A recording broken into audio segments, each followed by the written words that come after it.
You've got to be creative when you're dealing with this type of energy. I only have this or I only have that, so what am I going to do? Am I just going to stand there and do nothing and say it doesn't work? Well, that's what most do. You know, but I'm not going to do that. See, I'm going to find a way to get the power out of something through whatever means I have to use to get it. Because after all, I don't have any energy now and the lights are up. I need to charge this battery. Hello, everyone. I'm Old Man Builds. I'm here with Benefactor and our special guest today, Myke Does. All right, everyone. We're going to talk about the Bedini motor today. Awesome motor. We're going to talk about the circuits on it, and we're going to take a look at Myke's design and what he's got going on his. Myke, tell us a little bit about the motor you built. It's just a Bedini motor, the standard one, SG, or are you talking about the most recent one? That's it's a little different, the other one. Just the one that you told us about before. I know that we looked at together one that looked like the window motor we talked about with the standard different coil around it and the magnets in the middle. And the other one you talked about a wheel. Was it the bicycle wheel one? Yeah, the one that I've replicated by Bedini is the standard Bedini SG. It looks like a bicycle wheel with magnets on it, and I can bring up the circuit right here. Let's see. Let me bring up the circuit here. While he's bringing that up, guys, I'm excited about this because we have some energy spikes in here that I want to go over with Myke, and because he's built it, I want to see exactly what's going on in it. So you can have it. It's going to be really cool. Okay, here we go. Here's the circuit. Let's put it up there. What do we got going on? So this is your standard Bedini SG pulse motor, sort of like, a pulse motor, but different, a little different. Which one is this? Oh, hold on. I brought up the wrong one. Let me see. Okay. I'll bring one off the... let me bring up the right one. Hold on. Oh, bring it in. We'll check it out. It looks like this is the non-solid state one, right? The little moving coil. GSG.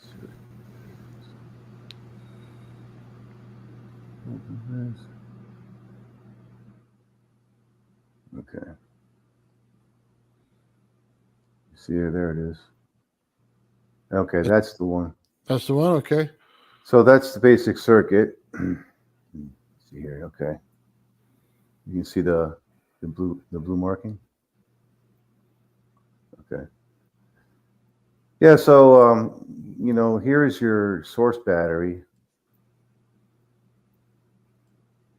Okay. And here's the charging battery. Charging battery, okay. And this is the coil that you're going to charge up from your source battery. And when, the transistor closes, it'll charge up. We're using PNP or NPN? It's NPN.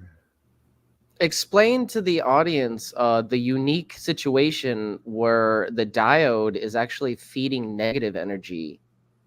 This diode? Yeah, isn't it feeding it backwards into the battery? Yes. So let me explain that. Yeah, that's fascinating. This is not, you could be a technician or whatever. Unless you fully did the research before you built this, you're probably not going to understand what's going on. So what happens is the coil receives a plus right here from your battery, from the charge battery, right? See it? This is your plus from your charge battery. Okay. Okay. And it will place itself right here on the coil. Plus, right? And then the negative will when this transistor gate closes, the negative will appear on the other side of the coil, right here, because it's over here, right? And now you're placing a negative and a positive on this coil. Hold on. How did it get the negative through the switch? Oh, because you triggered the transistor to close the gate and Okay. allow the negative in. So let me go back a little bit.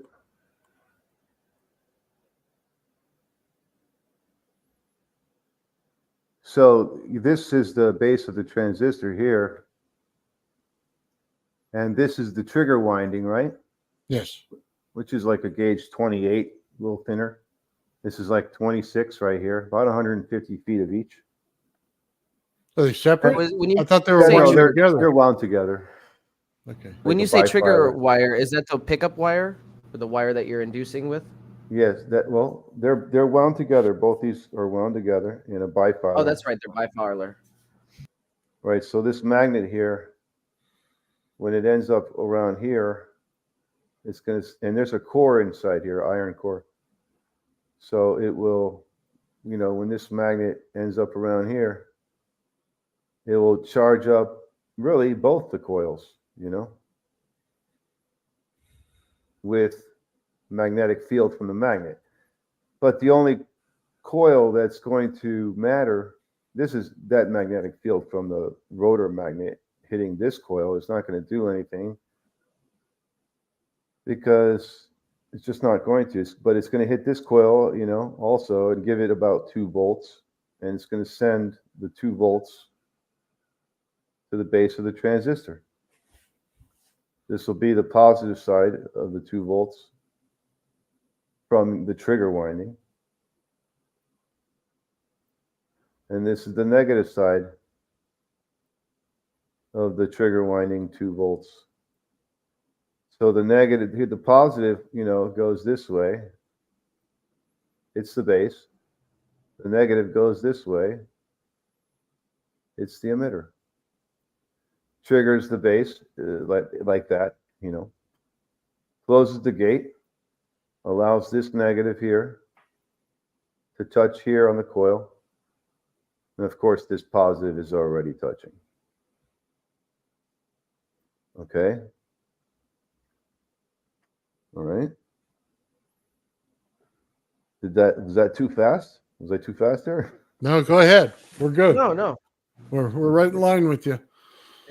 So that's basically an oscillator. You're just switching on and off the transistor with the magnet on the wheel. So basically, just that switching action is creating the oscillation.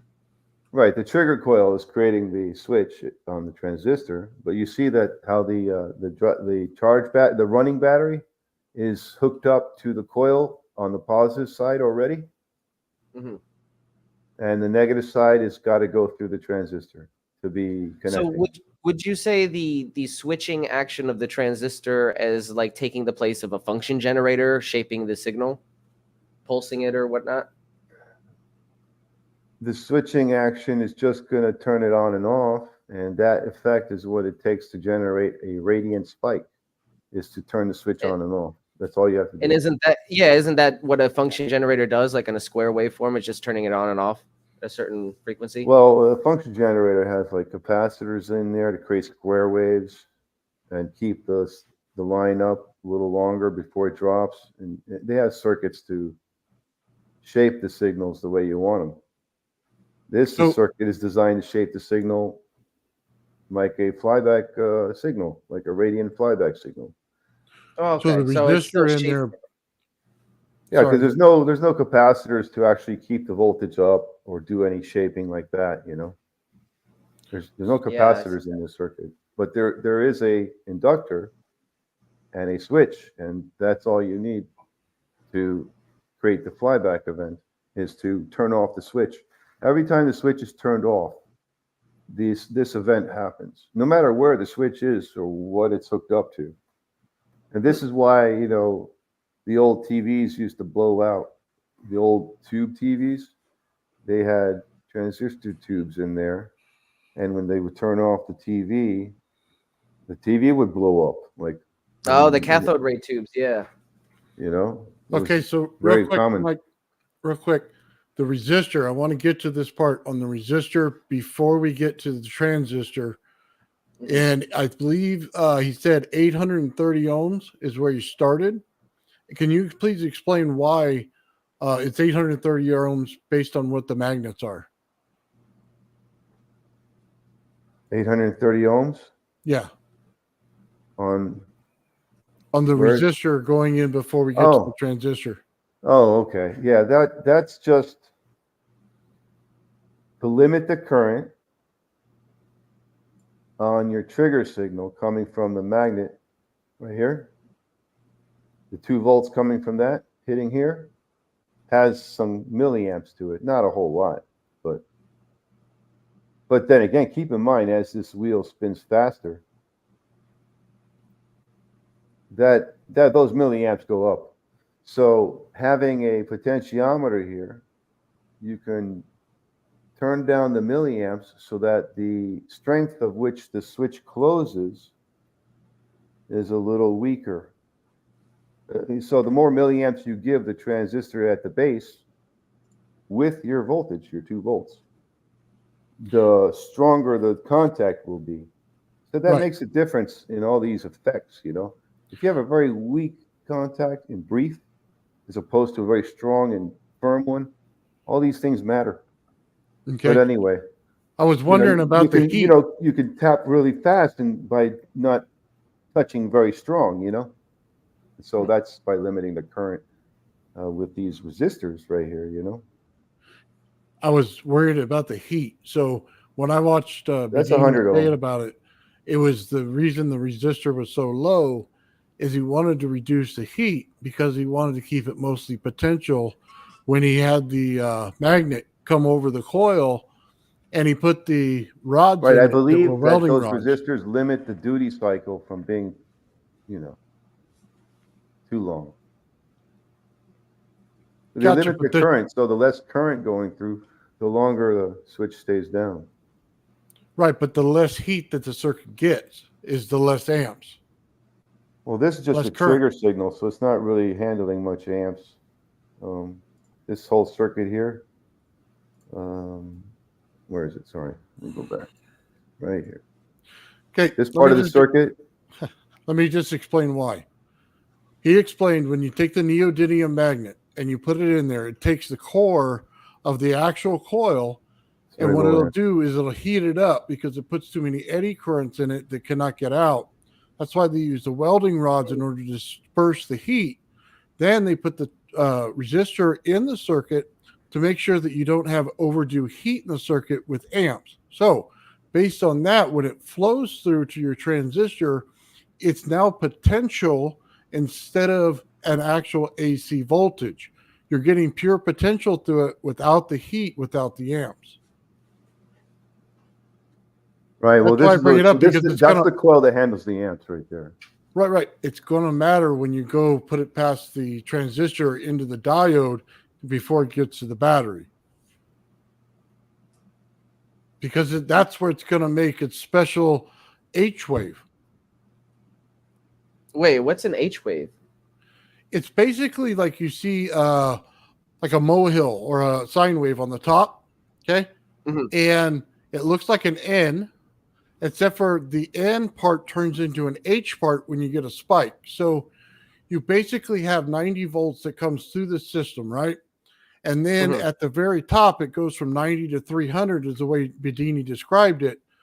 Therefore, you get a spike in the voltage at that point. And then the spikes, he keeps adding those up. And that's what's going into his battery to charge it so fast. Right, but all the amps are going through any kind of amps are coming from the drive battery, and it's going into this coil alone. Well, we know about just by. The drive battery is isolated from the trigger, so this is just a low current, low voltage trigger signal. That's all the trigger winding is doing. but all Yeah. the amps are going in here into the other coil. And yeah, if there's resistance, you got a bad battery or something, it will heat up this coil, the drive winding. And I don't know about this one, but it'll heat up this one, and it might, damage. I don't know. It might harm the transistor. I mean the diode. Have you actually attempted to build one of these? This circuit here, I've built over a dozen of them. They're not. Is that what that video that you sent us? No, that's a different one. That's based off the Newman's setup. Okay, let me Oh, add a that's- video to this so we can look at it. I just want to look at it with you. Well, I feel that I'm not sure which video. I've probably said this 1,000 times. So hold Taking on. the degrees, not Here's what I'm going to do. I'm going to set this up for you. And he talks about why he does certain things. And you just tell us what's going on here. So, Okay, that's a good idea. okay. So here and we there's go. a belt going from here to here. It's more than enough that it can drop or go. Yeah, we'll get past that part right here. So one way to do this is if we want to use a PNP, we would put a PNP transit.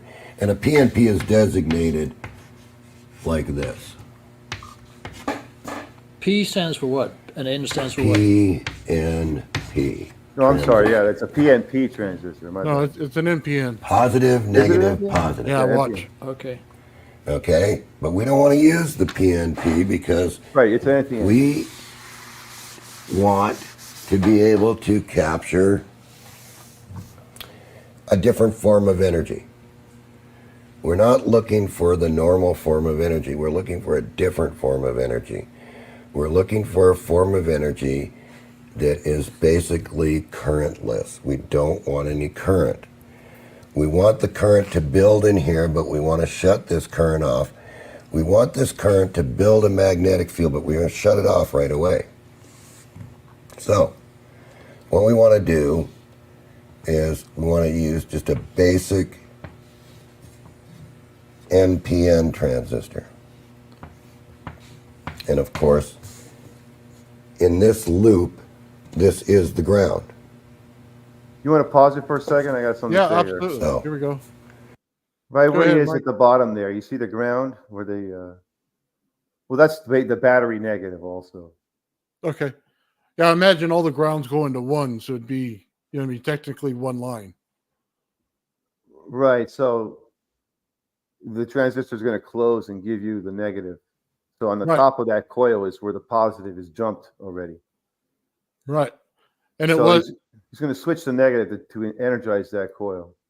But by switching the negative, I see he chose to switch the negative because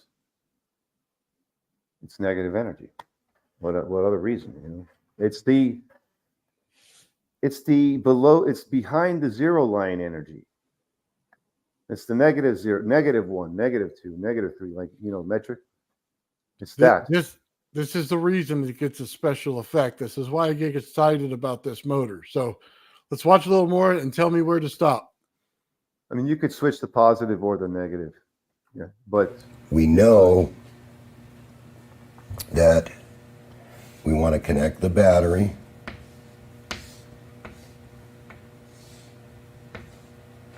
And we'll just put that one to ground. These two grounds match. So just think of a line between them.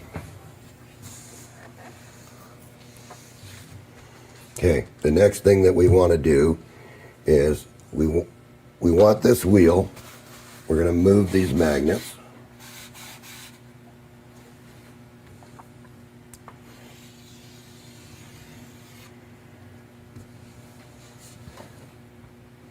So if I move these magnets, we want, when the wheel moves, we want this magnet to be attracted to this iron. Now, as this magnet, which has a field around it,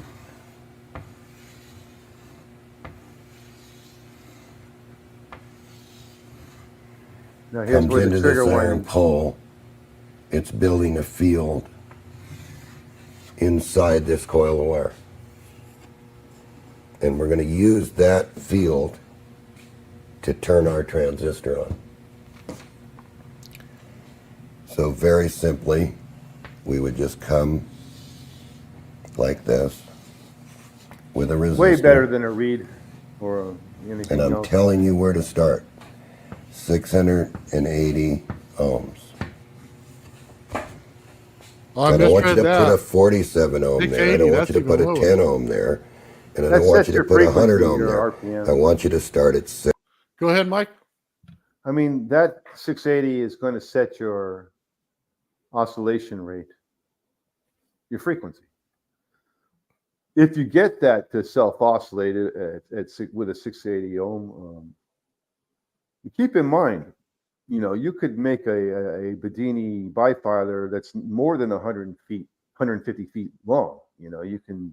I did this with 5,000 or 1,500 turns of. I don't remember. It was 1,500 feet. Sorry, 1,500 feet. I did one coil with 1,500 feet of gauge 32 on the trigger. I'm sorry, no trigger. It was just 1,500 feet. That was solid state triggering. I didn't have a trigger winding. Okay. I did like 1,500 feet of like a gauge 30. What was I getting at here? Yeah, the more turns you have, the higher voltage spike you're going to see. So on that one, I was seeing like 1,200 volts or something. Let's get to the reason why he was putting the transistor in there. It's kind of the reason From I a was 12 alluding volt to pulse. earlier in this. 680 ohms. Sorry, resistor. I want you to get as much wire as you can get on this bobbin that you're building the coil out of. I want you to get as much wire as you can. I want you to fill it. You don't have to count the turns because you're going to tune it. So it's not important. Then I want you to put a diode in here. And you notice these are all going to ground. That means this ground, this ground, this ground. And what this diode's going to do is it's going to clamp the transistor on the reverse spike. That's what I thought it did. I couldn't figure So that out. the symbol for the battery is this, plus and minus. And I want 12 volts here. So I want something like a motorcycle battery. I don't want little bitty batteries that are this big that you buy because they're $3. Right.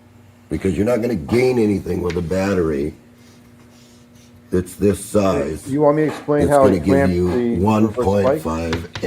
Absolutely. Go ahead. Okay. Bring up the circuit that I have loaded there.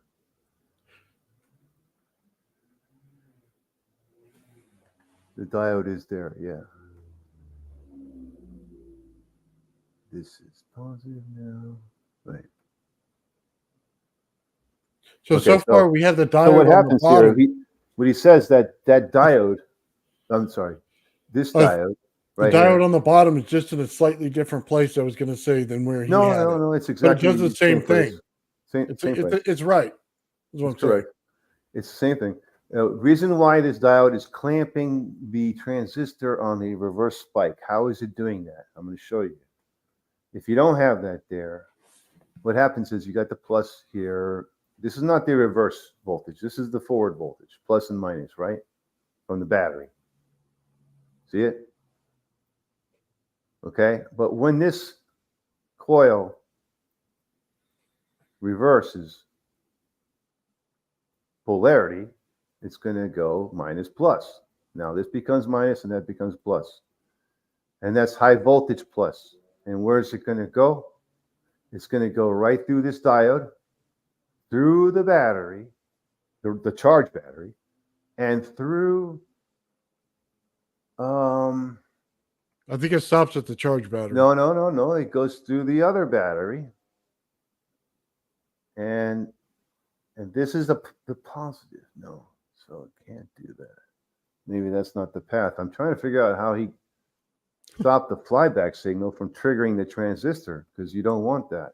Well, Otherwise let's take a look, and then you could tell us, because I think he's going to tell you where the spike is. It's right after that. This is your diode. positive spike right here. This is your negative. So maybe the negative is going. Yeah. So the negative spike can go this way, and it can go through the collector to the base, and it can go through this diode too. The negative.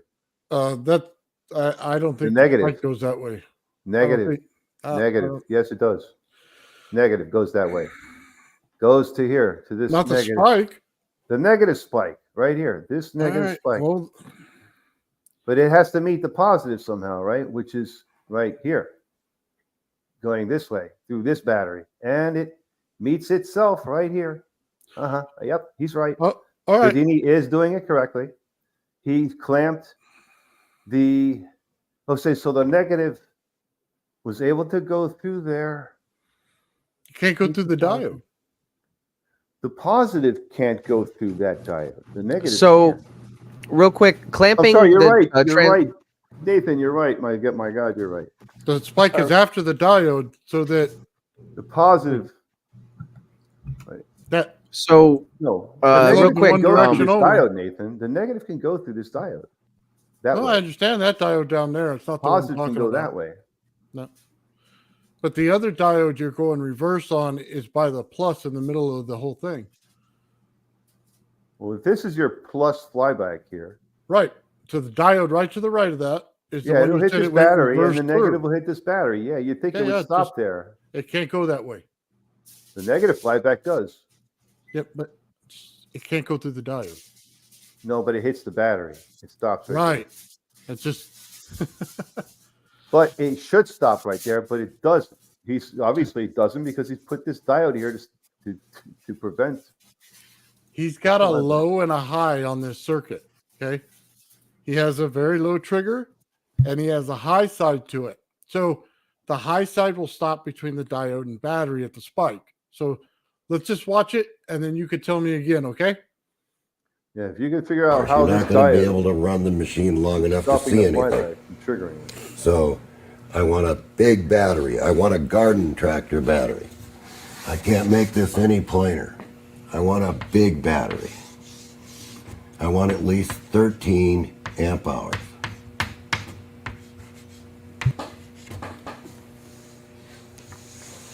It's mandatory. And the charge battery, I want at least 13 amp hours. So, next step. Wait, just to clarify, you want both batteries to be 13 amp I hours? want both batteries. Both. Right.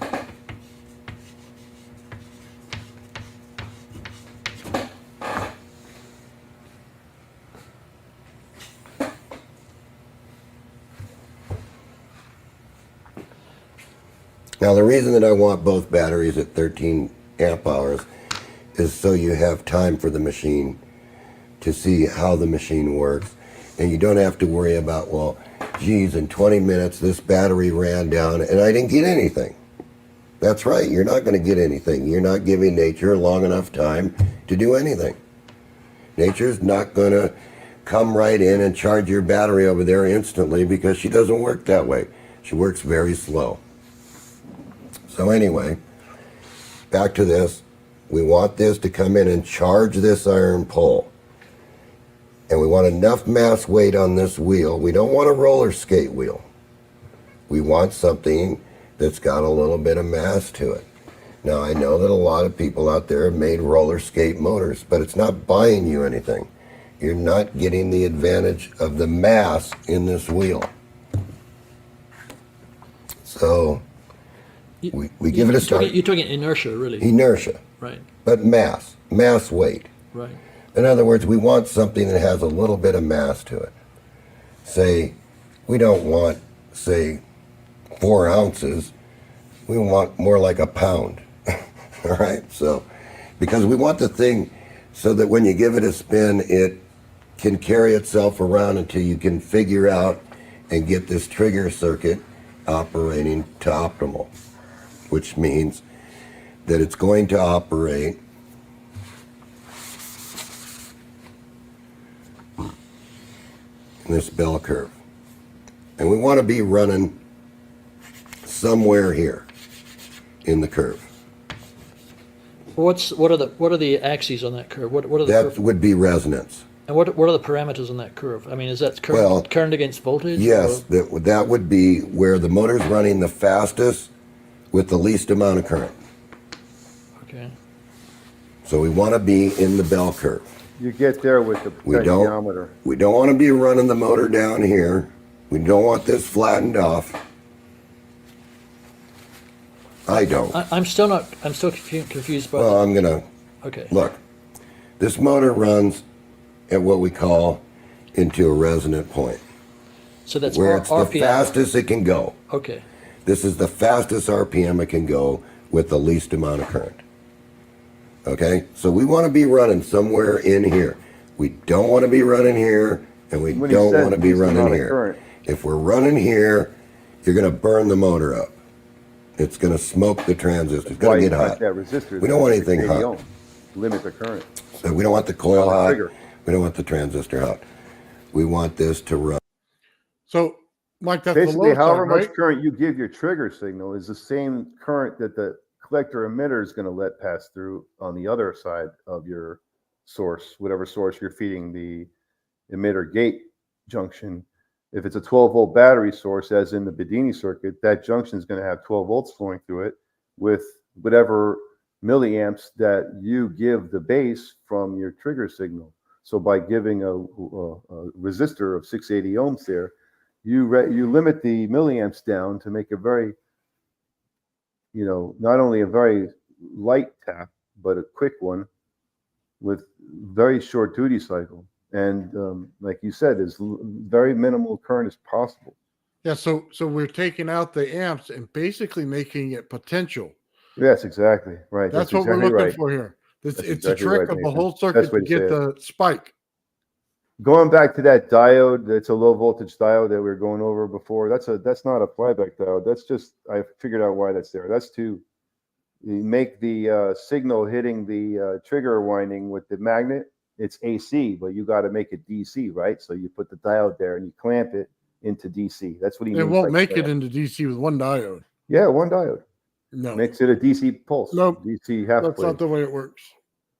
You got to use a full bridge rectifier if you want to get to a DC signal out of potential. Yeah, but the magnet's only passing over. It's not going to need a full bridge. Oh, it is. But he's not going to try to get to DC at all. That's the whole point of this. So no, he wants 2 volts DC hitting the base. Now, when the north field of a magnet goes over the trigger winding, yeah, it's going to create alternating current. he's looking for a potential spike of 300. Well, it's a low volts. voltage diode. It's not a high voltage diode. It's a 1N4001, which is a 12 volt diode. So it's got nothing to do with the high voltage, that diode. Okay, well let's see what he says, because he doesn't go into it. That's the whole thing. He never goes into it that much, that particular diode, because it's a low voltage. He called it a clamp. I think that's a DC clamp. That's what they term it. It's to guarantee yourself more of a DC signal, less of an AC. I think. Okay, I think I've watched the video. He's got it in here, so let's check it out. On that diode, I've never seen right here in this bell curve, which is max speed, least amount of current. And you can tell by tuning this resistor down here. If you move down and speed up, then 680 ohms was too much. If you move up and the current goes down and the motor speeds up, then that means that's the least amount. That means that the pulse to this motor is very sharp and very quick. And that's where we want to be. Right. We want to be at the very sharpest pulse we can get, the sharpest transient. That means like no duty cycle. So, the next thing is now we have our basic circuit. So what we have here is something that's waiting to be triggered. It's like a magneto. The magnet has to come in here, has to charge the iron. There has to be a discharge take place. Transistor turns on. Rotor gets kicked away. Okay, now a lot of people ask, well, what are the degrees of that? Well, this can vary on how many poles that you have. But a good rule of thumb is just take this point and watch the motor once it's tuned, and you'll find out that it's probably coming in, charging the iron, leaving, and firing right here. So it's after. It's after top dead center. And this can be anywhere from 2 degrees all the way to 23 degrees.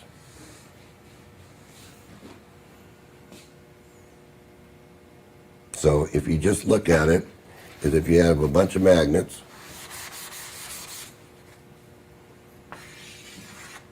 around here,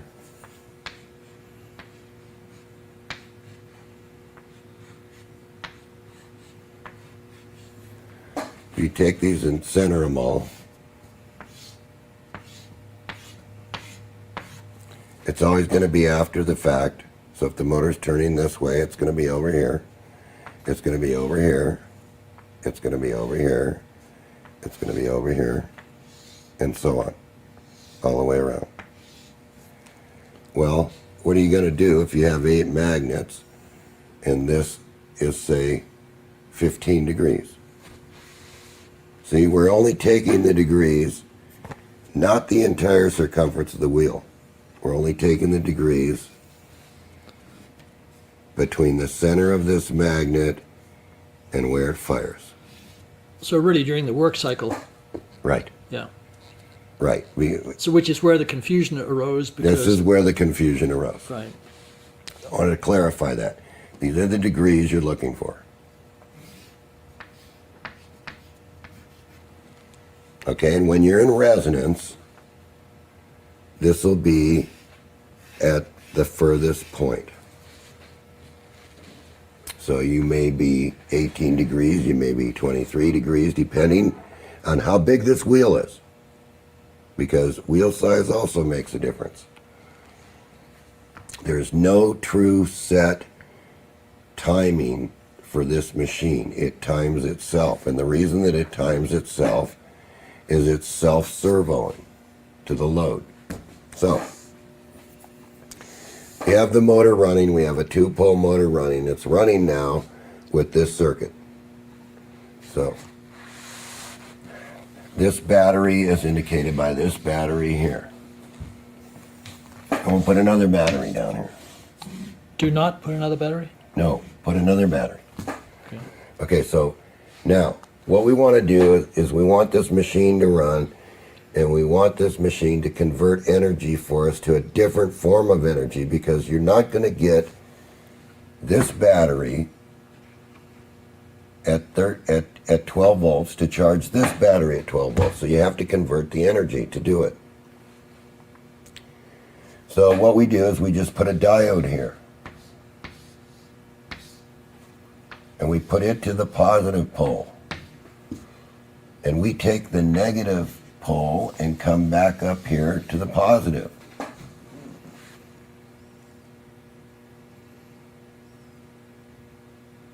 See how that works?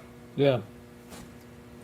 So that's the second battery, right? That's the second battery. Right. Okay, so what's actually happening here is, if you really analyze the whole situation, is you're using a little bitty signal to build a 24 volt pulse, because you have two 12 volt batteries.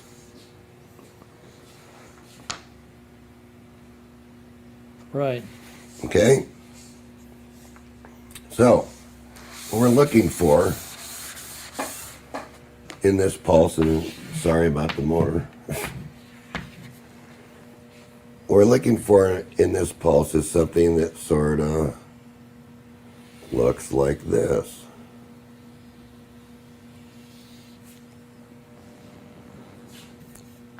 And if the windings are correct and the resistor is correct, this should be at about 300 volts. So this is the H wave? Yes.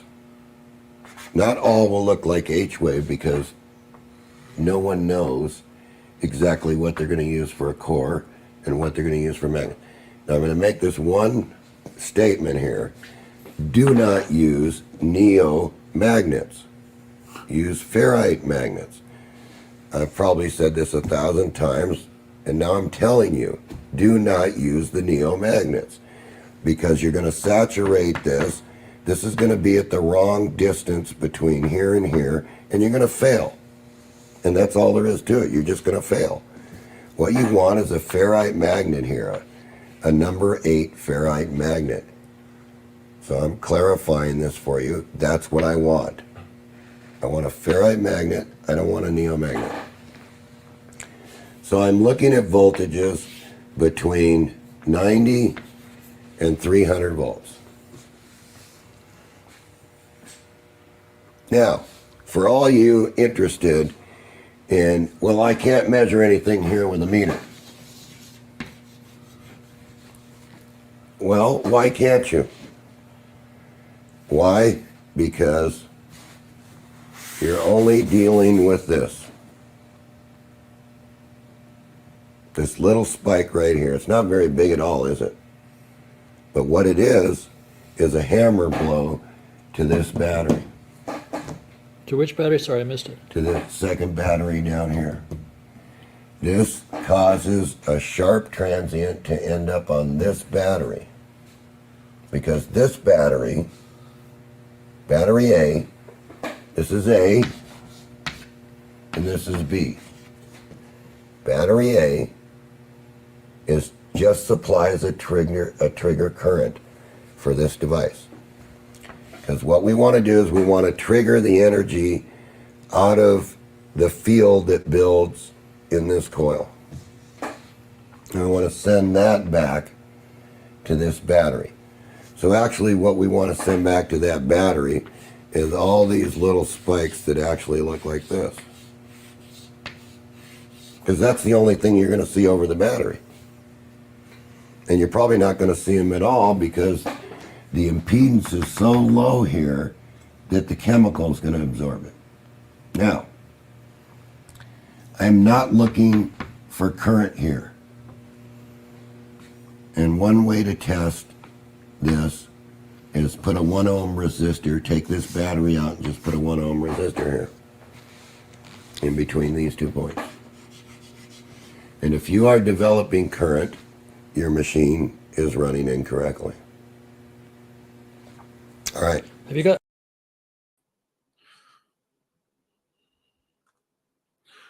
All right, guys, let's take a look at this. Let's bring everybody back in. Notions as to why it would be producing current? All right, Why? pause it again. Pause it for a second. You see what All he right, said? so- If you're developing current, you're developing heat. And So the he's motor right, fails. Right, that's where your heat comes from. You're just, you need to add some more resistance to the base and weaken your pulse, like make it more quick and So stop the current from flowing. Get rid of your duty cycle, get rid of as much of the duty cycle as you can. I don't know that you're getting rid of any duty cycle here. It's pretty much set by the spin of the magnets. What I'm looking at Well, is, no, because the resistance of the resistor to the base will limit the current and help keep the duty cycle low, even though the magnet's spinning slowly over. right, but it's a set parameter.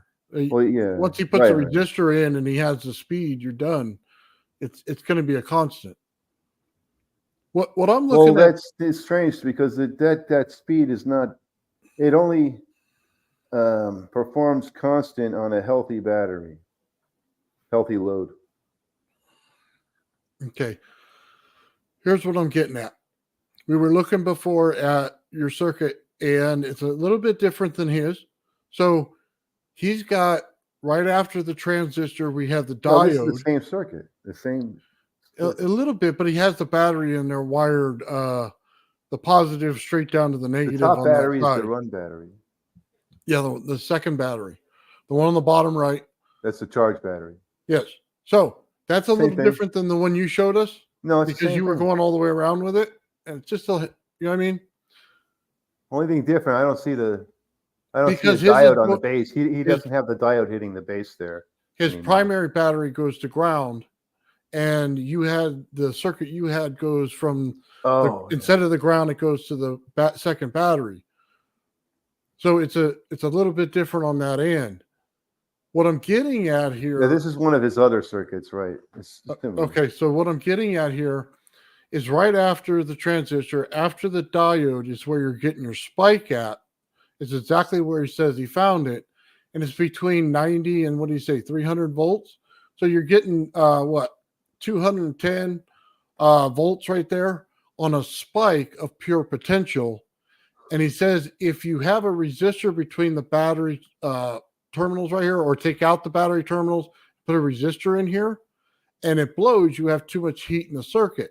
So the positive that comes down from after the core itself on the transformer there, or the coil, I should say. The bottom diode is the flyback diode. Right. It's just there. He's just making a point on it that if you put it across there shouldn't be any heat. So what he's saying is he's taking that voltage and put it into the negative side, and he's putting it in the positive side. Both sides have no heat.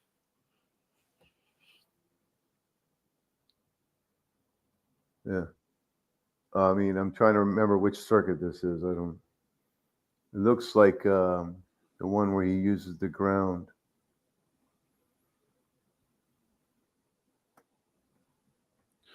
So I guess the biggest question I have in this whole circuit. He has one where he he channels the negative flyback signal through. This is this one, I think. He channels the negative flyback signal to meet the positive flyback signal through both batteries. He calls it forced charge. This is the forced charge circuit. There you go. Right? Is that right? Is that the one he's looking at here? Yeah. Okay. So that's the one, right? We're looking at potential spikes. That's right. The only reason I look at these things in these motors, guys, I love spikes. I've never replicated potential. This one, so, I love things without current because they act so much different than a traditional, so many volts, so many amps circuit. It totally different circuit will completely react differently. So the voltage spike is what the force charging it charge is faster. doing. It's charging the battery faster. No, not only that, it's, how do I say this? It's charging, it's using one of the battery. I think it's using the run battery to channel the negative side of the charge battery to meet the negative flyback on the flyback coil. Of course, the charge battery's positive side is already connected to the flyback diode, and that is connected to the positive flyback side of the coil when the coil flies back. But the negative side of that coil, the flyback negative, is going to go through the run battery, its plus terminal, and its minus terminal to meet the negative terminal of the charge battery. I hope you followed that. That's the force charge. That's how you force charge the primary because in the other circuit, the primary battery is the running battery. The secondary battery is the charging battery. Yes. So in the other circuit, the only battery that's getting charged is the secondary battery. Right. In the force charge circuit, both batteries are getting charged. Well, then the primary and the secondary. And the way he's doing it is he's sending the negative flyback through the primary to meet the negative terminal of the charge battery. Of course, the positive flyback is already connected to the charge battery positive through the high voltage diode. So that's how that force charge is getting the negative flyback side to go across the run battery to meet the negative terminal of the charge battery. because the negative flyback has to meet the negative terminal of the charge battery for it to charge the charge battery, and the positive flyback has to meet the positive terminal of the charge battery for it to charge the charge battery. So to get the negative flyback signal to meet the negative terminal of the charge battery, he is sending it through the run battery. I hope that got there. Yeah. Yes, no, maybe. Oh, all of his grounds go to the same ground. The negative flyback is high voltage, and that the battery's not going to stop it. It's not so necessarily he's high putting one voltage. battery in series with the negative flyback signal. No, it's the flyback isn't high voltage. What's charging the primary is only negative flyback flowing through it. It's not getting any positive flyback, but it's channeling the negative flyback through it to get to the negative terminal of the charge battery. That's how I figured it out. Is the negative charging? Because you can flow a negative signal through a battery, the two terminals of a battery, and run it up. Run it up.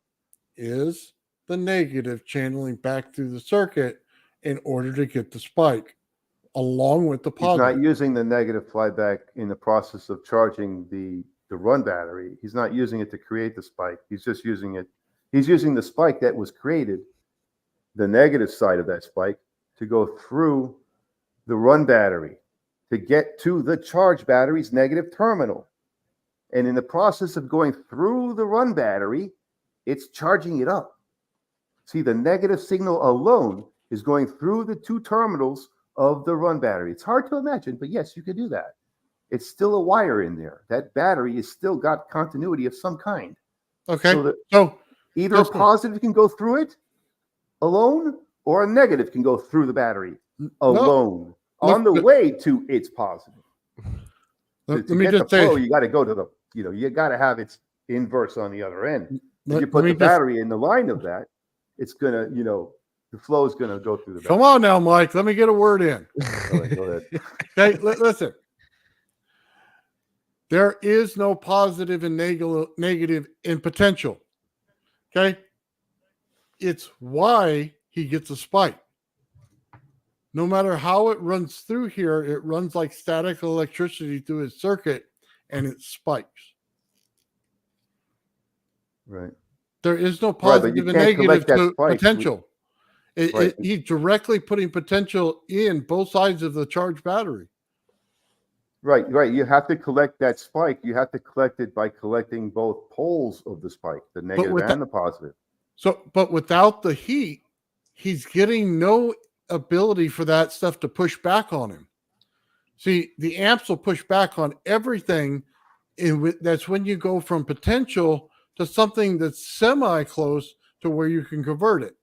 He doesn't have the amp, so he gets the potential full on both.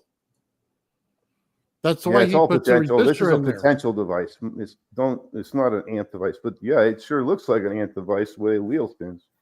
It can't be an amp device. I can tell you that right now. It's not. It's not. It's milliamp device. It's a milliamp device. Right. That's why it's potential. This is why patent offices, by the way, have so much trouble with this entire thing, is because they don't know the difference between potential and AC and DC.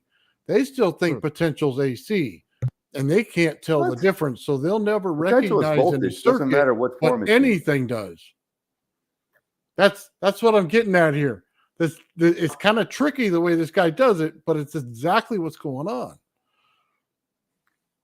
That's why I like this guy's circuit. So by potential, you mean electrostatic potential, like the voltage alone, no current. It's indiscriminate. It's not positive. It's not negative. It's just a potential amount of energy that hasn't been converted yet to an AC or DC form, which we're used to seeing, but it's pure potential. Still there. Yeah, it's still there. The energy, it's still there, able to be used and tapped into. Right, and any potential device is gonna pick up on that potential. A battery is a potential device. But that's what he's getting at in the motor itself as it turns and the magnets that he's using. So remember, he said no neodymiums, and then he also would tell you that you want the core of this thing to be the welding rods, the real thin copper welding rods that go in the center so it disperses heat. he doesn't want any heat in the system, and he tells you in the beginning, he automatically shuts it off is what he wants. He wants it on, the whole thing to charge so we can get the charge out of it and automatically shut the amps off. So I didn't really understand the difference between using the neodymiums and the ferrite. Was it? It produces heat in the neodymium. Okay, here's the difference. The difference is the ferrite magnet is going to send more voltage to the trigger winding and less current.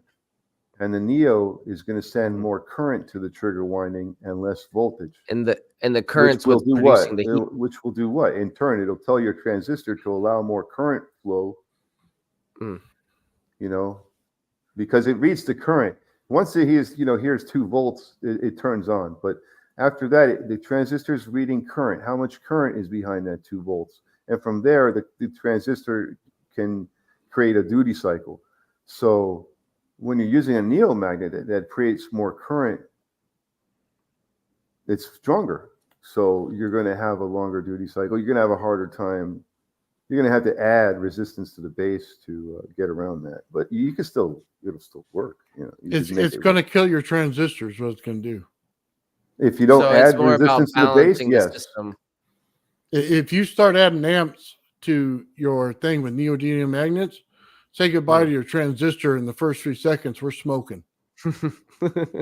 It's over. And another thing is, if you do add resistance to the base and save your transistor by using neos, the neos are still going to fill up the coil and create more cogging because the amps. Right. So you get a double S sandwich. So you're slowing down the wheel. You're slowing down the wheel because the coil's filling up with magnetic field faster from the neos, whereas ceramics have a weaker field. So you don't really slow down the wheel. It's just to trigger. It's not to. It's more than that, though, because he's using the magnet. The magnet on the wheel is is not there to create power. It's there to trigger. He's using the other side of it to charge the negative, though. So he can't have amps there either. Charge the negative. That's right there. You see that's it. the whole thing. That negative that you're talking about is coming from the battery, not the magnet on the wheel. No, I understand. Look, it's coming right off the top of the core on the positive. I see the plus. That's it, going right down to the negative of the battery on the secondary battery on the bottom. Yeah, because where the plus is now, it becomes a minus when it flies back. You're misunderstanding what I'm getting at here.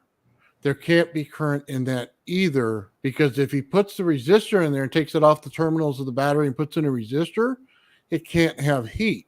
Exactly what he described. Okay. Which means that he's pulling potential from the other side as well, not just the trigger. He's not charging it conventionally at all. This is not flow in one side, flow out the other. This is flow in both sides. Right. Like that's if why I he was says 24 volts, not 12 volts flowing in a circuit. This is what he means.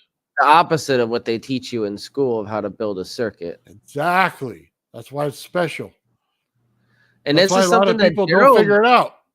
Yeah, and this is because they just listen to the mainstream and they don't think outside the box or think, like, oh, maybe there may be more that we're missing. Like Gerald, he said his coil is utilizing at least 7 different unconventional methods that would go against conventional teachings. Like putting capacitors too close together where they have they feed off each other, right? So Gerald, by the way, just put out a video, okay?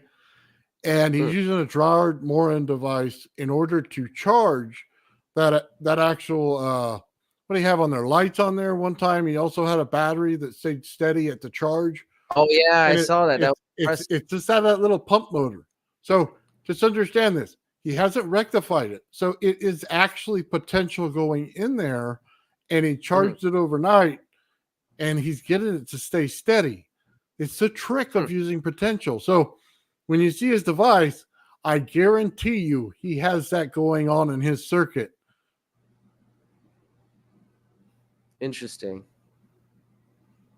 It's far and away one of the most interesting things about this whole device.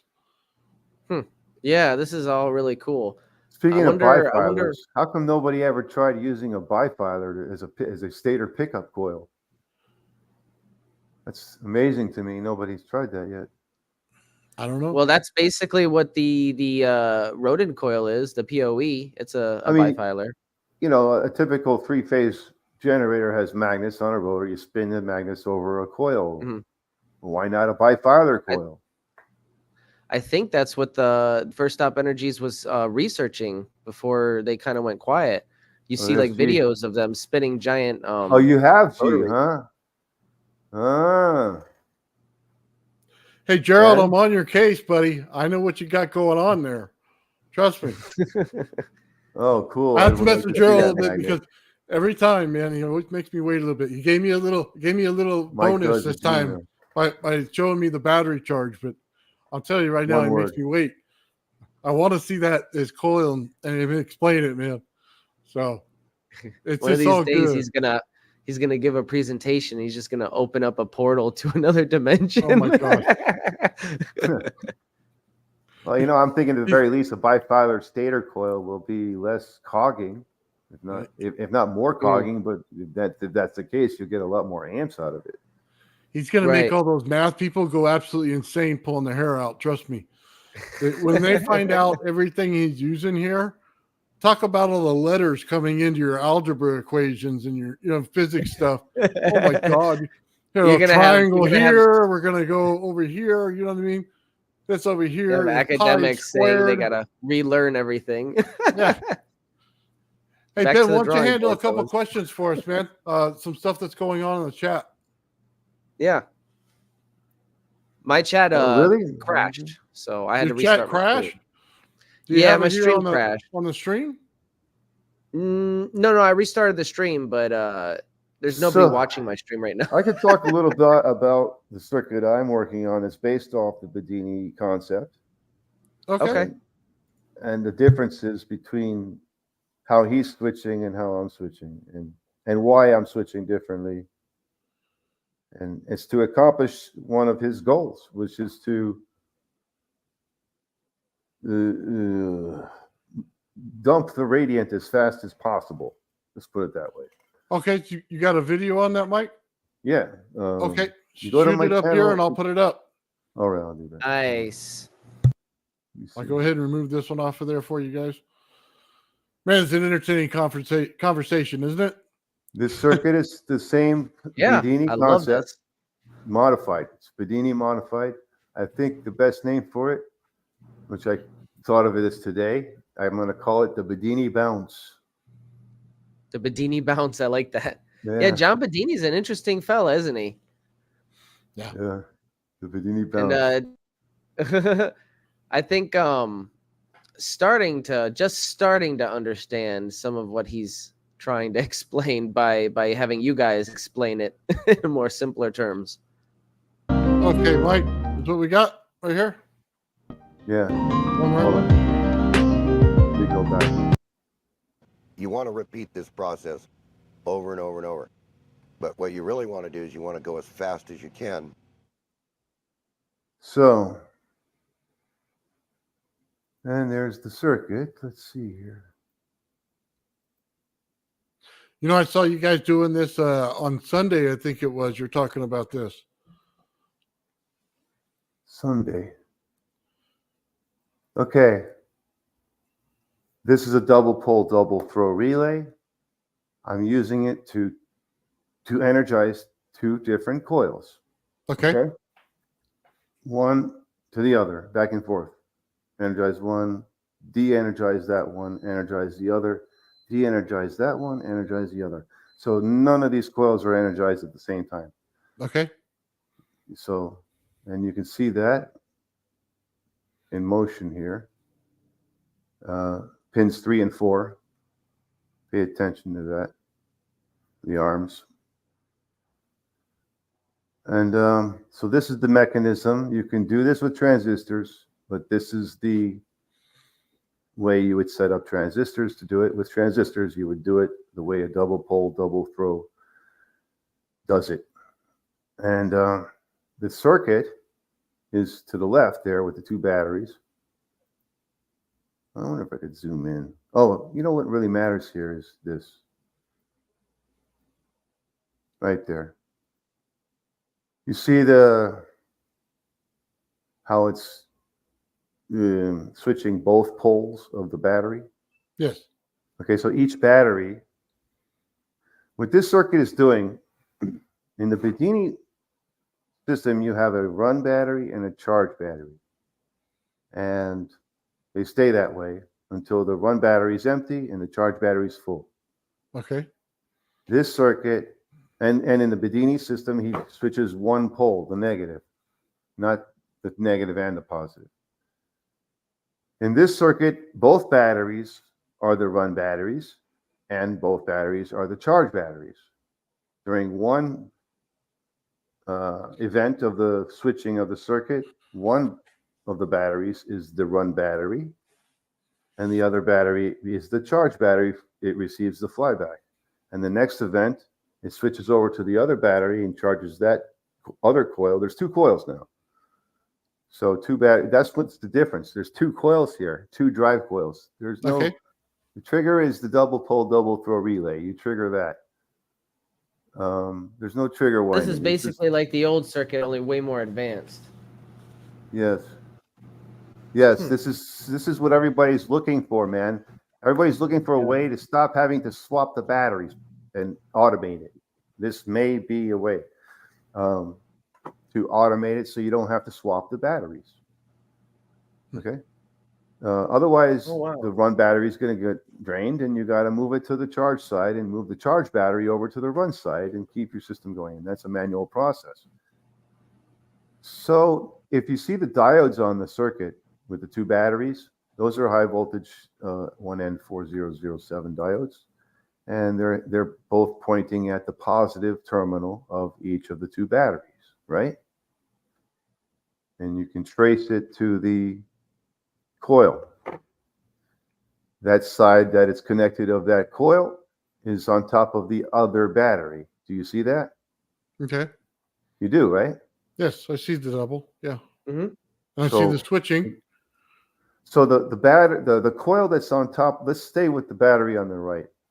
The coil that's on top of the battery on the right is going to receive charge from the battery on the right when the two switches close. It will charge.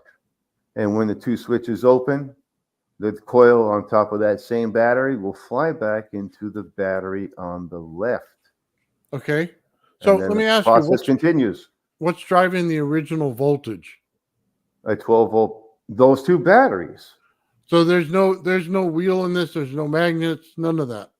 The wheel is to your top right there. You could put a wheel, and you can put those two coils on top of those two batteries for 90 degrees apart on that wheel. So that's the driving. That's what I'm getting at. Well, you could drive a wheel like that, with this circuit. No. What I'm asking is the wheel itself making the energy? No. Or is it just battery going to one to the other? The batteries have the energy. So the batteries, one of the batteries. Oh, so you can use this to drive something like a rotary? Yes. This is a Bedini. This doesn't make sense to what Bedini did, though. This looks just like putting battery one to the other and leveling them out. It doesn't. Well, I need you to pay attention to the coil. You see where it says positive and negative, and it's red right now, the left side? No, I see it. What I'm asking is, where's the extra energy coming from? Where's the drive coil? Battery. The battery beneath the coil is giving it. You're telling me you can connect two batteries and charge both to full potential without anything else? One at a time. From the other one.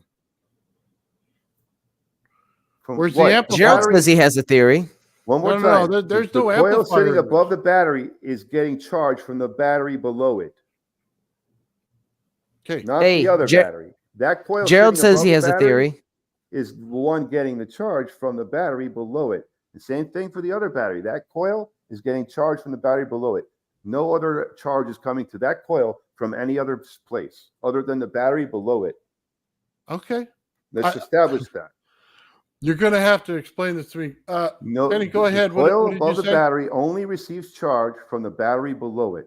No other place.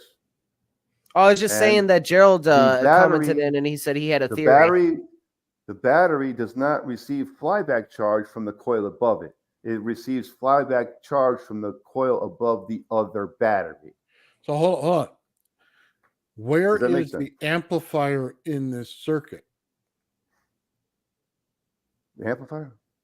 You have to have something that gives it more energy than what you're putting out from one battery in order for it to be able to charge one to the other, in order to get This is an both batteries up efficiency full. design, you know. I mean, I'm not trying to, you know, do over unity. This is efficiency, you know. So I don't know if it's over unity or not, but I do know it's highly efficient because the It's flyback inspired is by being Bedini's received designs. to the other battery, back and forth. So the charge to the Right. coil So above each it battery is from receiving the the battery negative. below it, the charge is removed from the coil above the battery, and that coil flies back into the other battery. Okay, let me Not the battery below it, the other let me battery. just say, how is the coil built? It's just the same as the Bedini coil, the drive coil. So are you driving amps out and volts up, or what are you doing? I'm just collecting the flyback, the reverse polarity flyback, into just like Bedini does it, into the other battery. That's how he charges the charge battery, with reverse polarity flyback. So the coil, you charge the coil with plus and minus, and when you remove that charge, the polarity flips on that coil. If you have your diode arranged correctly, you can collect it. So in order to collect the it flyback from the trick. negative on the, in order to collect it from the negative energy on the positive, It's which is important. really It's unconventional, important to look is at it the have top. to happen fast? It does happen fast. As soon as you remove the Yeah. the charge from the coil and Like the coil collapses, it reverses polarity as soon as it collapses. Okay, Like, yeah, he let's say- And that's step when the back one spike second. comes like a in, hammer. after the collapse. We're missing Yeah, he something says like a big here, hammer. guys. We're missing something big. And I don't think either one of you are hearing me when I'm saying it. Hmm. In order for this to work, there has to be a spike somewhere in the energy. Now, Spike a is in standard green. flyback, a standard flyback takes a magnetic field, wraps it around the core. That will create a pulse in that core. That core now goes into the wiring around it and creates energy inside the secondary winding, okay, or the winding around the core. That then is the energy difference. It will go high volts, low amp.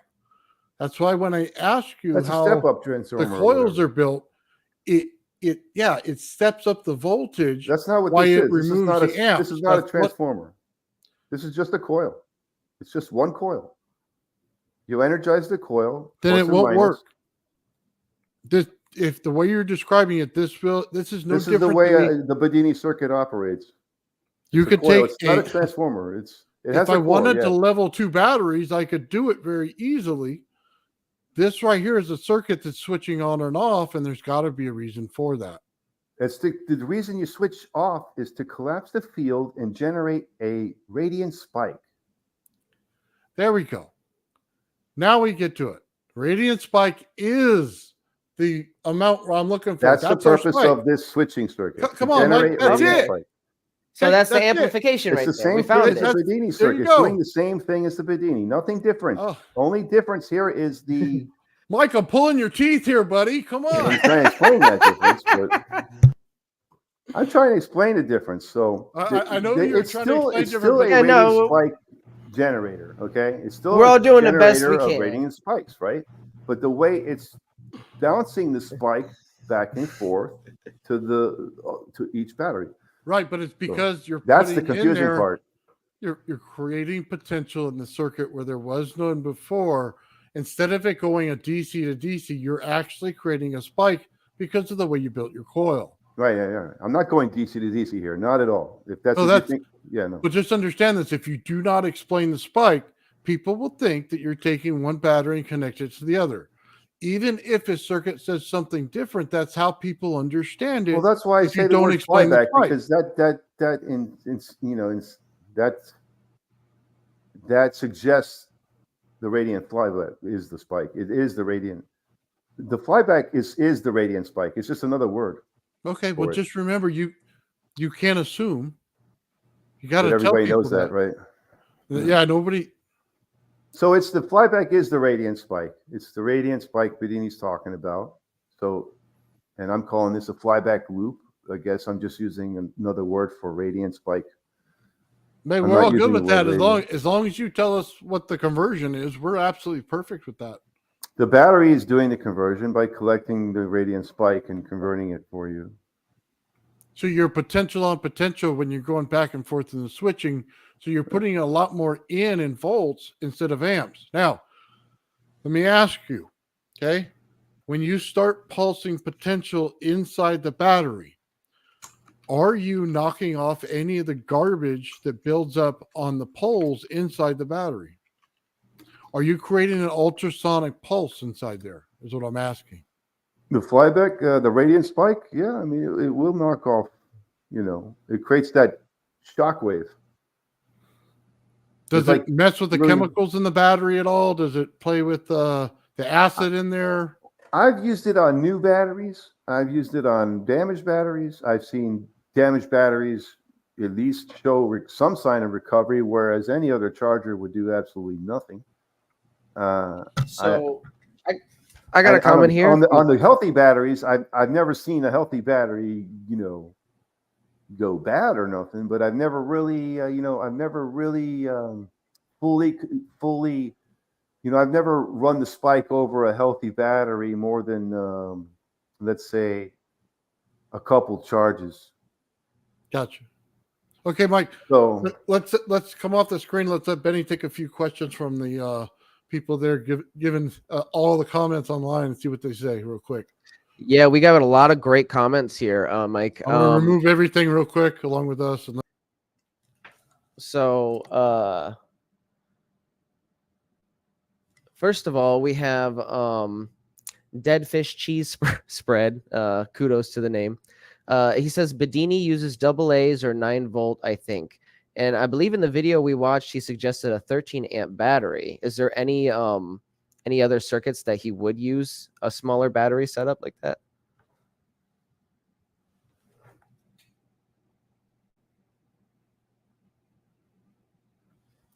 All right, we have a comment from Terran Visitor.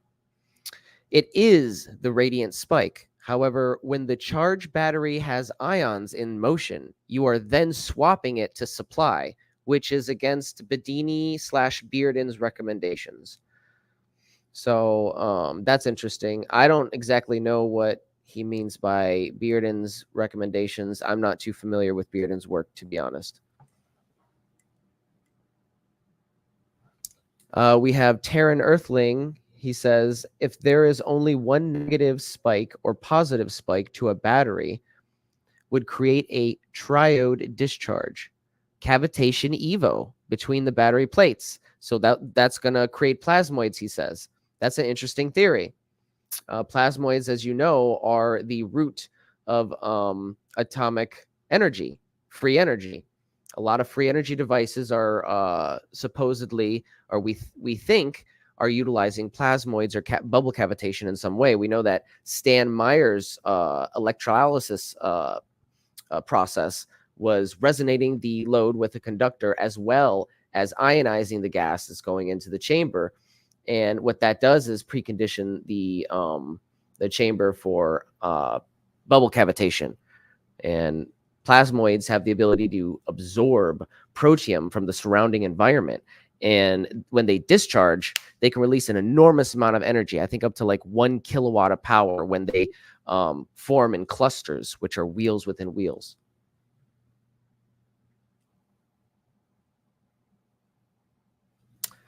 Dead hey, fish Ben, cheese we bread. Yes. We got Faraday on here.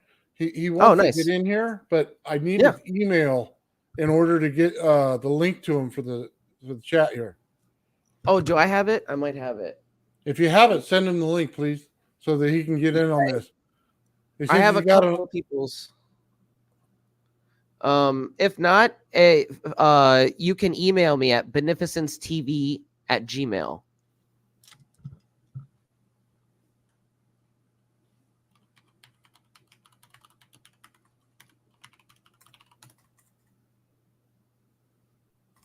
Yeah, let me close this up real quick, and we're gonna look for that. All right.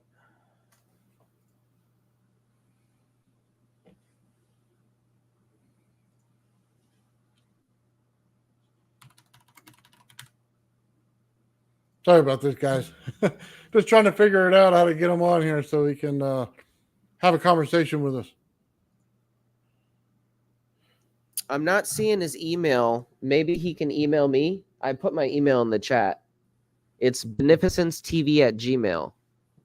I'm still I looking. put mine in there as well in case you wanted to go with that one. Yeah, like but I'm still looking because I know I have a couple of people's on the chain.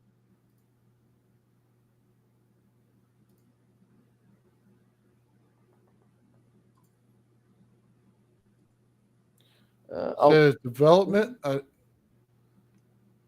don't have it. Exotic propulsions. Terran Earthling, Jeremy L. Tim Ventura, Charlie C. Yeah, I don't see it on this chain either, unless it's one of these that I don't recognize.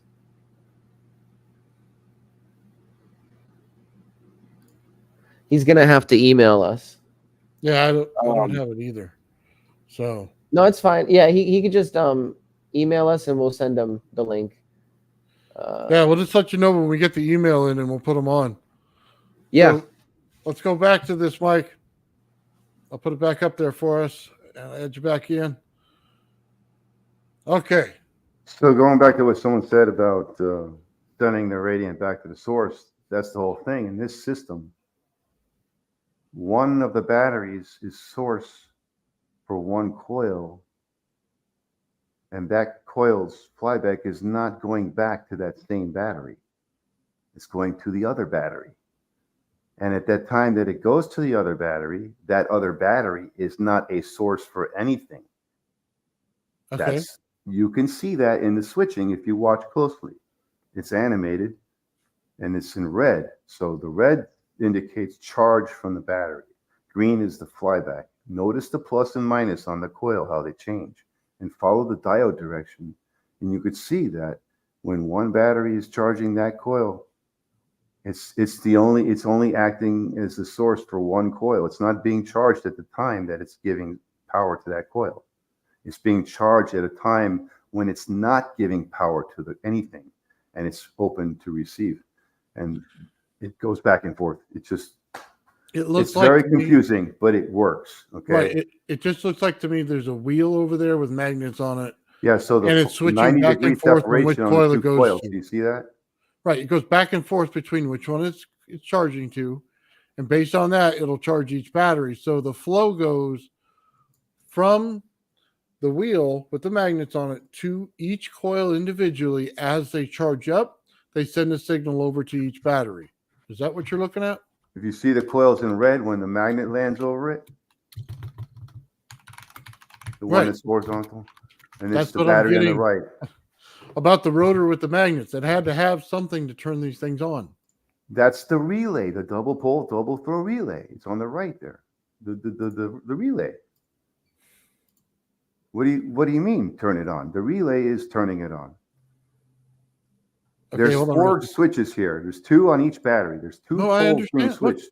I'm not disagreeing with you here, Myke. That's very confusing. Most people switch either the positive or the negative. I am switching the positive and the negative at the same time on each battery to each coil. I agree with that. That's not what I'm getting at. Up in the top right, there is a rotor with magnets on it that goes over the coil, putting the energy in. That's what I'm saying. It's only it's not putting energy in. The coil is pushing the magnet. The coil making the thing run. Yes. There's no trigger winding here. You trigger the relay. You don't have a trigger winding. You don't have a trigger winding, trigger a transistor. It's the relay is being triggered. You trigger the relay with a timer, a function generator, or you can jump the positive on the relay and trigger the negative for the relay to energize the relay. Hey, everybody. What's up, Mike? We got Mike Faraday here.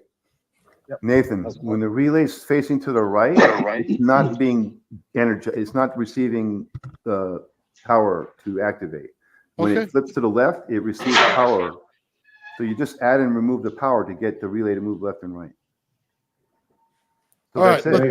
let's That's let it. Faraday take over and let's jump out and let's see what he's got to go, what he's doing. Okay, so let me shed a little bit of light on this. Okay, first thing, we'll start with the batteries. It says not radiant charge a positively charged battery. Okay, so if you're running your motor with a positive charged battery, you cannot swap it. So it's the charge side has to always be the radiant, right? So you would have batteries designated for charging and running the wheel. The only way you can charge that battery properly is to take the battery you charge with a radiant, hook it up to an inverter, and then charge that positive battery back. Now, the reason for it is if you do this over and over to a positive charge battery, eventually you'll kill it. So that's very important. So as far as Myke's circuit is concerned, it will work, but eventually the batteries will die out, because if you got a positive charge running the system, you can charge a negative resistant battery. That's okay. But if you're trying to charge a positive into a positive charge, you'll eventually kill it. So he made that very, very clear. And that's where a lot of people seem to go wrong. Now, as far as his circuit's concerned, there's nothing wrong with it. But you have to have positive charge batteries running the system and negative charge batteries receiving the power. This is very important because that radiant This spike. circuit assumes that that's what's going on here. The batteries are already radiantly conditioned. Yeah, but you can't use a radiant charge Yes, you can. battery You to can run run the a motor. coil off radiant energy. I've done it plenty of times.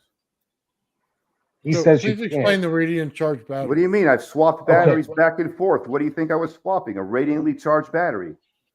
How did I charge Eventually, that battery that I swapped? It got charged with radiant. Then I swapped it and Problem- ran it again off of the radiant charge. Okay. So what do you if mean?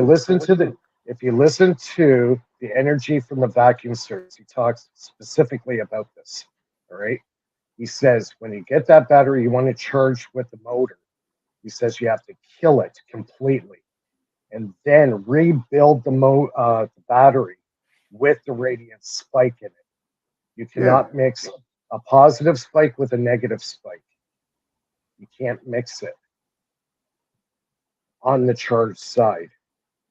You could run a positive charge battery on to drive. Whoa, Cannot where'd you go? put- Hold on. Whoa, sorry. Hold on. There we go. We got you back. Sorry. Somebody got dumped. The spike has Oh, a positive and negative side to it, Myke. According to Bendini and his videos, I've watched him extensively. He made this very clear. I mean, And you he say did- you can send a positive end of the flyback to a battery without connecting the negative, and that battery is going to receive it? It could only receive a negative charge. Like if you're using a positive charge battery to run the motor, that's fine. Then the negative spike that's coming off that motor, that battery has to be conditioned to receive a negative spike. Yeah. So if say you got positive energy in that battery that's receiving the negative spike, eventually you will destroy the battery. Right. I know that. So as far as your circuit's but concerned, that's only it's fine. that's why you drain the battery some. You have to drain the battery almost down to about, he said, at least 3 volts. He says you have to kill it. Yeah. So whatever. I mean, that would work great. You know, if you drain the batteries down and then Now let's talk about the reverse. Now the battery that's running the system is positive. Okay. The only way you can recharge. No. In this system, I'm you know, it's supposed to be running the system off of the a radiantly charged battery. That's what you see. It's you know, you can imagine that it's being run off of a positively charged battery, but that's not what I drew out. I drew a system where the batteries are radiantly charged and running the system. And that's the way I imagine it. Of course, you know, I don't imagine it working very well the first time off of standard charge batteries. If you put them in there, probably you're going to see, I don't know what you'll see. As far as it might now, even as far condition as- them to be radiantly charged instead. right. I mean, So I've never as built far it. as It's just a prototype, unbuilt.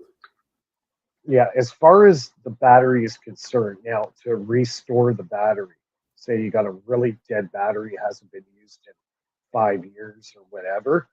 Okay, you put that on the Bendini motor to receive the radiant spike. Now, it can take several days to actually desulfate the plates and rebuild that battery from the ground up. So that's totally possible. I've heard of people saying it takes 2 weeks of radiant spiking of that battery to restore some capacitive value in the battery. Am I the only person left? No. Everybody's still I'm comparing. just moving things around. Sorry, kind of new to this. Trust me. I just That's wanted to okay. listen to what you had to say. That was it. So Yeah. please go on. Yeah. So, like I said before, is you can take a battery that's been sitting around for 5 years that's completely sulfated, and it could take up to 2 weeks to restore the battery. And he does say pretty bluntly that some batteries cannot be fixed. Okay. So, yeah, as far as running the motor, he always ran his motor with a positively charged battery. So this system is 2 batteries and a motor. Right. Okay. Right. One's running the system, I'm and trying to one's get at. right, and one's receiving the radiant spike. Okay. Okay. But the one receiving the radiant spike has to be conditioned to receive a radiant spike. That means you have to kill the battery completely down to like 2 or 3 volts, and then you cycle charge it again with a radiant spike. So Now, you're building it with different energy. That's right. It's a negative energy. So, like you have your line, and if, say, like in an AC circuit, you have the waveform going above. Okay. While in the radiant charge battery, all the values go below that line. Okay. It's a polar opposite of the positive, right? Gotcha. So after that's done, he says you cannot put a positive charge in that battery anymore. If you do, you could destroy the battery, and he has destroyed batteries in the past. Even Rick Friedrich, same thing. He says exactly the same thing. You'll kill the battery. So as soon as you charge it radiant negative, it has to stay radiant negative. You cannot, right? So what does it do to the acid inside of it? Is it just spilling over at that point, like the battery would? Well, you're polarizing the electrolyte. So when you start rebuilding that battery, the idea is to put enough power in it to create almost like a boil. The electrolyte inside the battery will actually come to a boil. Okay. That's when the desulfation of the plates happens. Okay. So if you're restoring an old battery that's sulfated terribly, it'll take maybe up to 2 weeks of cycle charging that battery to get the sulfation off. Okay. And with a little luck and a little prayer, you will restore that battery. So it is putting out some kind of a pulse to those posts. Sure. In order to get rid of all the stuff off the internal. It's almost like you're putting a piezo transducer inside your battery. Yeah, that's what I was saying. That's exactly like a cleaning machine. It's a cleaning, but it's an ultrasonic spike. High frequency, high voltage. I mentioned that to Gerald to put it in there in like a saltwater battery and show the corrosion on it. Sure. And then it comes right off of there, and it makes just a cool effect, foggy water and everything. Yep. It's one of those systems that you have to read and watch those Energy from the Vacuum series when he talks about the back spike, how to contain it, how to cycle it, what batteries to use, what batteries not to use. He gets into great detail, and you have to make notes because there's a lot of stuff you can miss. Yeah. Right. I noticed that with a lot of these things here. There's just that one little part you have to figure. You know what I mean? Yeah, exactly. Like I've watched like every single Eric Dollard video probably about 100 times. To understand electricity. That guy was my teacher in the beginning. That's what I And did with Gerald Moore and stuff. yeah, Oh, even with I watched a lot of that. I think, going with Eric Dollard is good because he teaches you the fundamentals of electricity. You go to half the electrical engineers today and ask them this one question: what is electricity? I will almost guarantee you every single one of them will get it wrong. They'll probably tell you It's about too- AC or DC. They won't know anything about anything else. No, what is electricity? What is it? No engineer that I know of knows the answer. And the answer to the question is dielectricity and magnetism. You cannot have one without the other. They work conjugate in duality together. That creates that effect of electricity. So That's it's like the a byproduct. magnetic bolt, is what you're saying, basically. Yes. It has to pulse in order to work. Exactly. You have to have a dielectricity and magnetism as one. The second you put electricity through a wire, a magnetic field forms automatically. Automatically. It's Exactly. they're one in the same. And My God, I'll tell you, if I could tell you how many times I try to tell somebody how that works. yeah, they give you like, what the hell are you talking about? No idea. It's not even taught in school. They don't even tell you that the frequency changes the volts and amps and something, and that you could change just about anything you want if you can manipulate any part of the circuit. That's right. I can get all the amps I want just by voltage. Yeah. Like if the original Tesla coils that he made with rotary spark gap, okay, he was getting amperage up to 2,500 amps. Oh my God. That's crazy. That's a lot of juice. Yeah, it is. And it's high frequency, high voltage. They'll give you a huge amount of amperage. That's just uncomfortable. See, in my motor, I've implemented basically a large coil. I'm using the radiant spike, and then I'm bouncing it off 2 piezo transducers. Okay. I'm getting the ultrasonic frequency spike.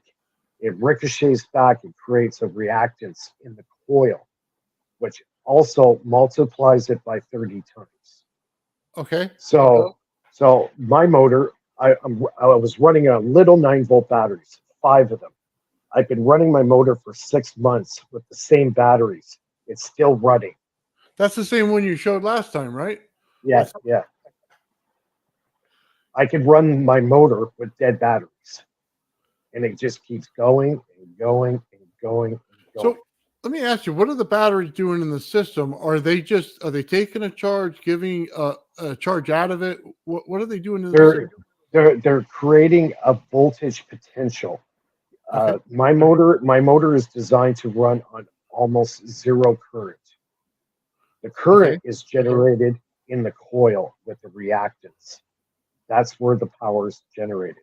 I'm using a seed power or voltage from the battery, and the second I steal that power for a split second, my switch shuts off.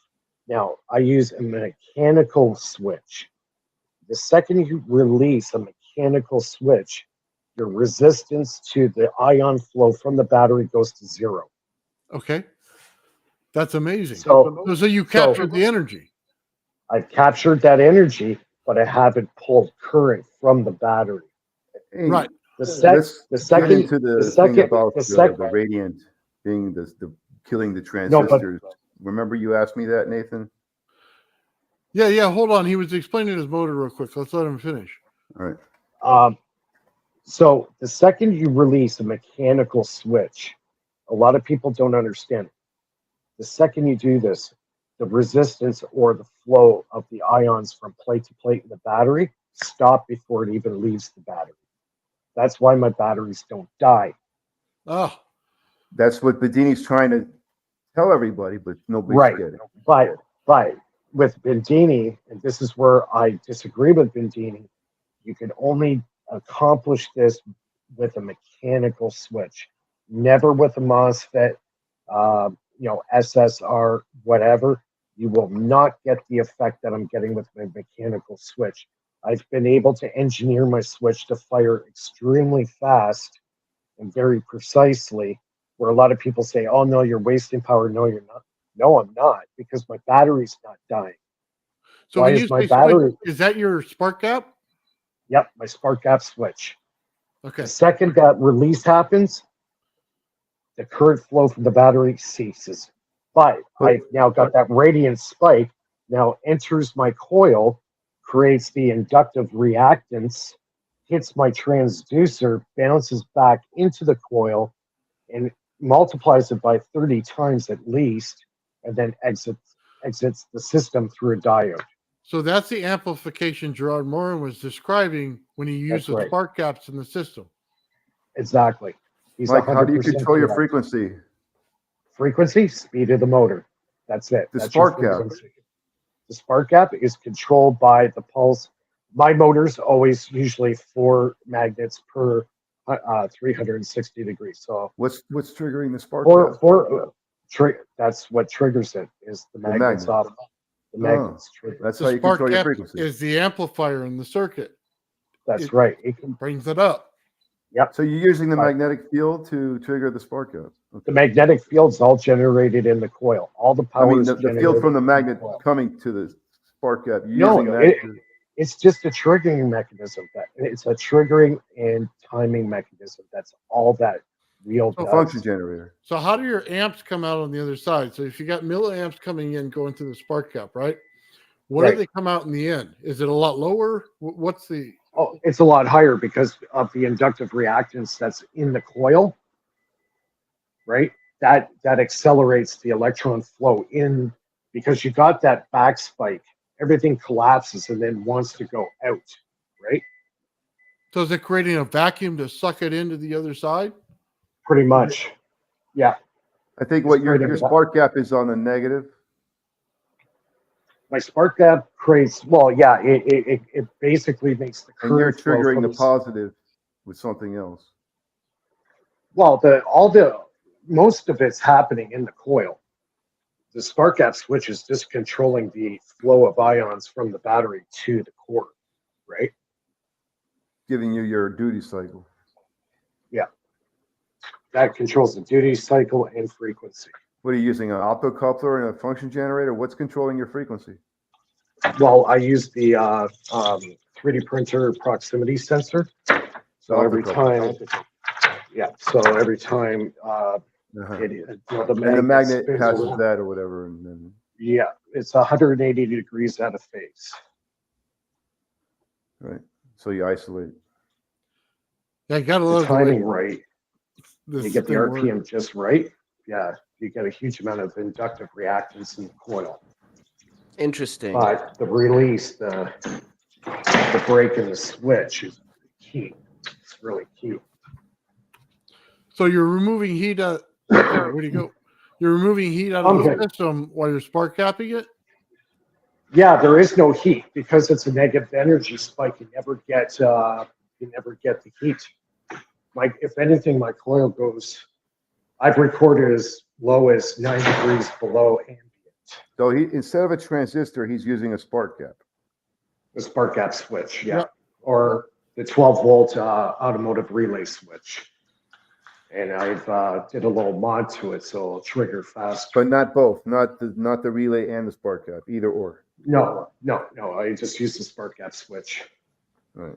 Which And is when the you're automotive phase relay switch. when you're phase shifting at 180 degrees, that just means you're feeding it backwards, or is Yeah. that just yeah? Yeah, it's on the rebound backwards. The That's flyback? right. Okay, just clarifying. Yeah. 'Cause, Now the other I heard.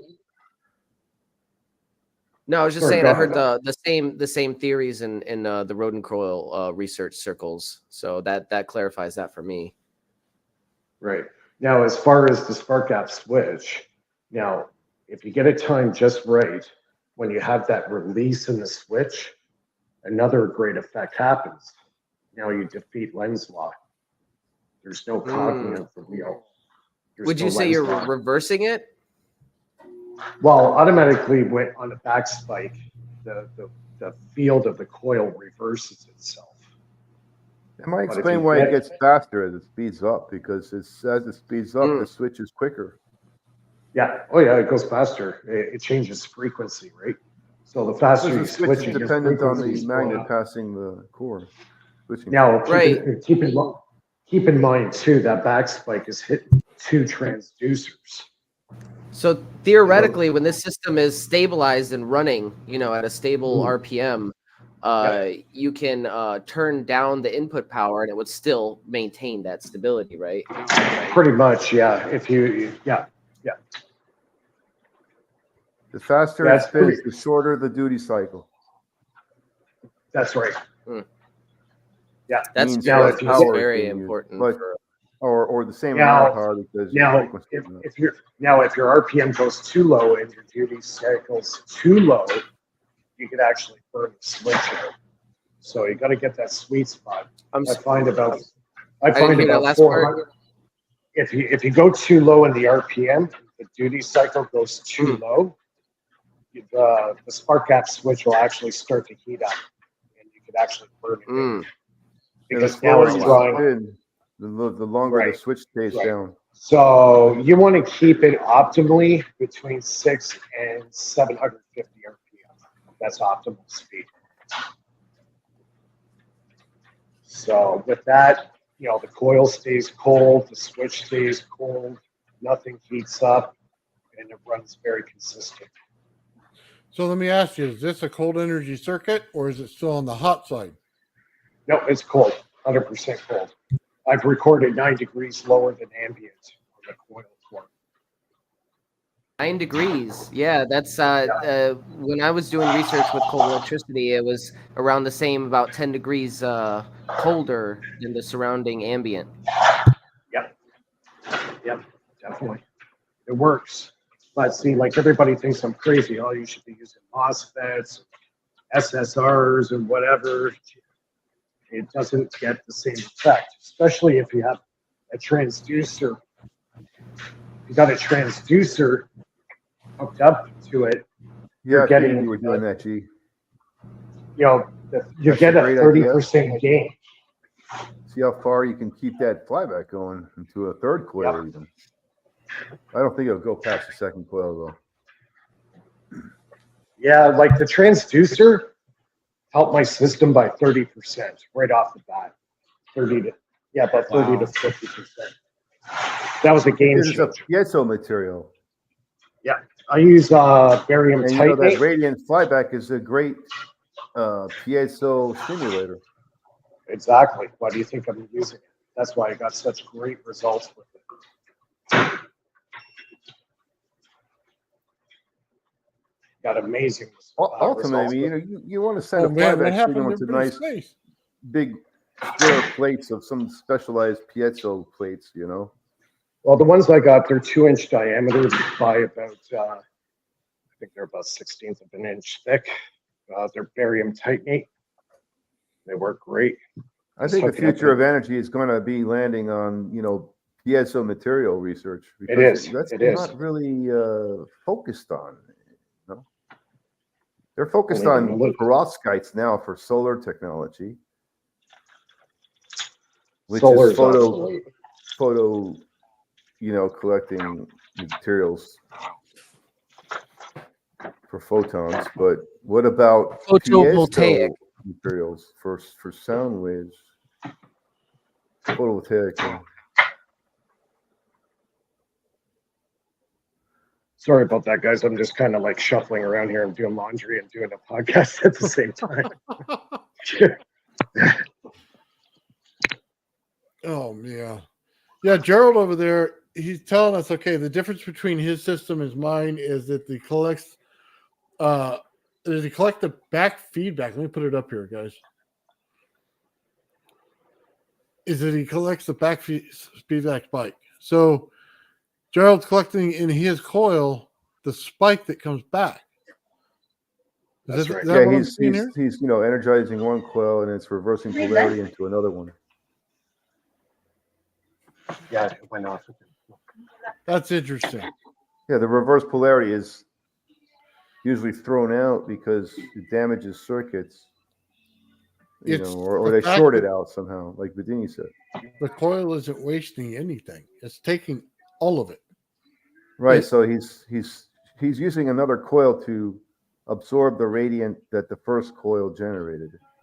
Because he has multiple coils Right. in the one big coil. So With smart. specialized piezo materials between those coils, you can get the second coil that got hit with the flyback to vibrate more and continue on to the next coil.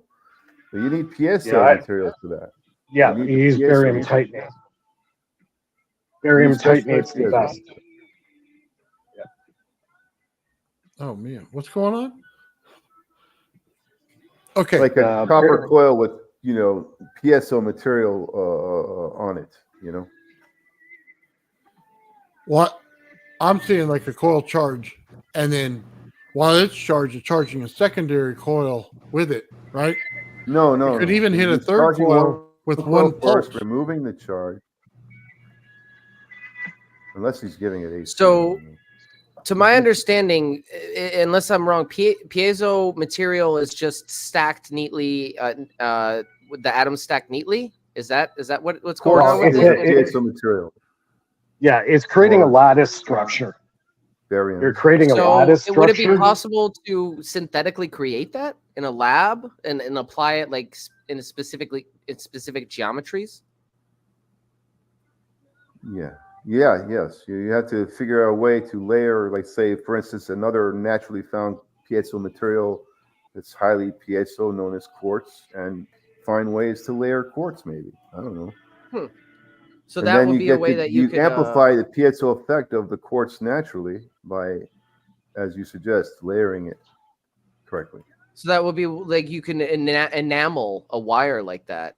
I mean, barium is also a piezo material. And then we know, like resonating or applying a specific frequency or electrostatic pressure to the piezo material. Right. It could be certain frequencies, right? They trigger certain materials and better this frequency for that material and different frequency for another material. It's the resonance of the material, whatever the material's resonant frequency is, which boils down to the material's dimensional geometry of the singular molecule of that material. Whatever the dimensions of that singular molecule of that material is, that's your measurement you would use to determine the resonant frequency of that material. Yeah, like the one that I use specifically on my motor, it's about 42 kilocycles. That's what the barium titanate resonates at. So because I got that high frequency there, it's actually putting my coil for the motor into harmonic resonance really fast. And that's isotope of barium isn't radioactive. I mean, you could probably look up what is the resonant frequency of barium. Well, it varies from transducer to transducer. I know mine are at 42 kilocycles.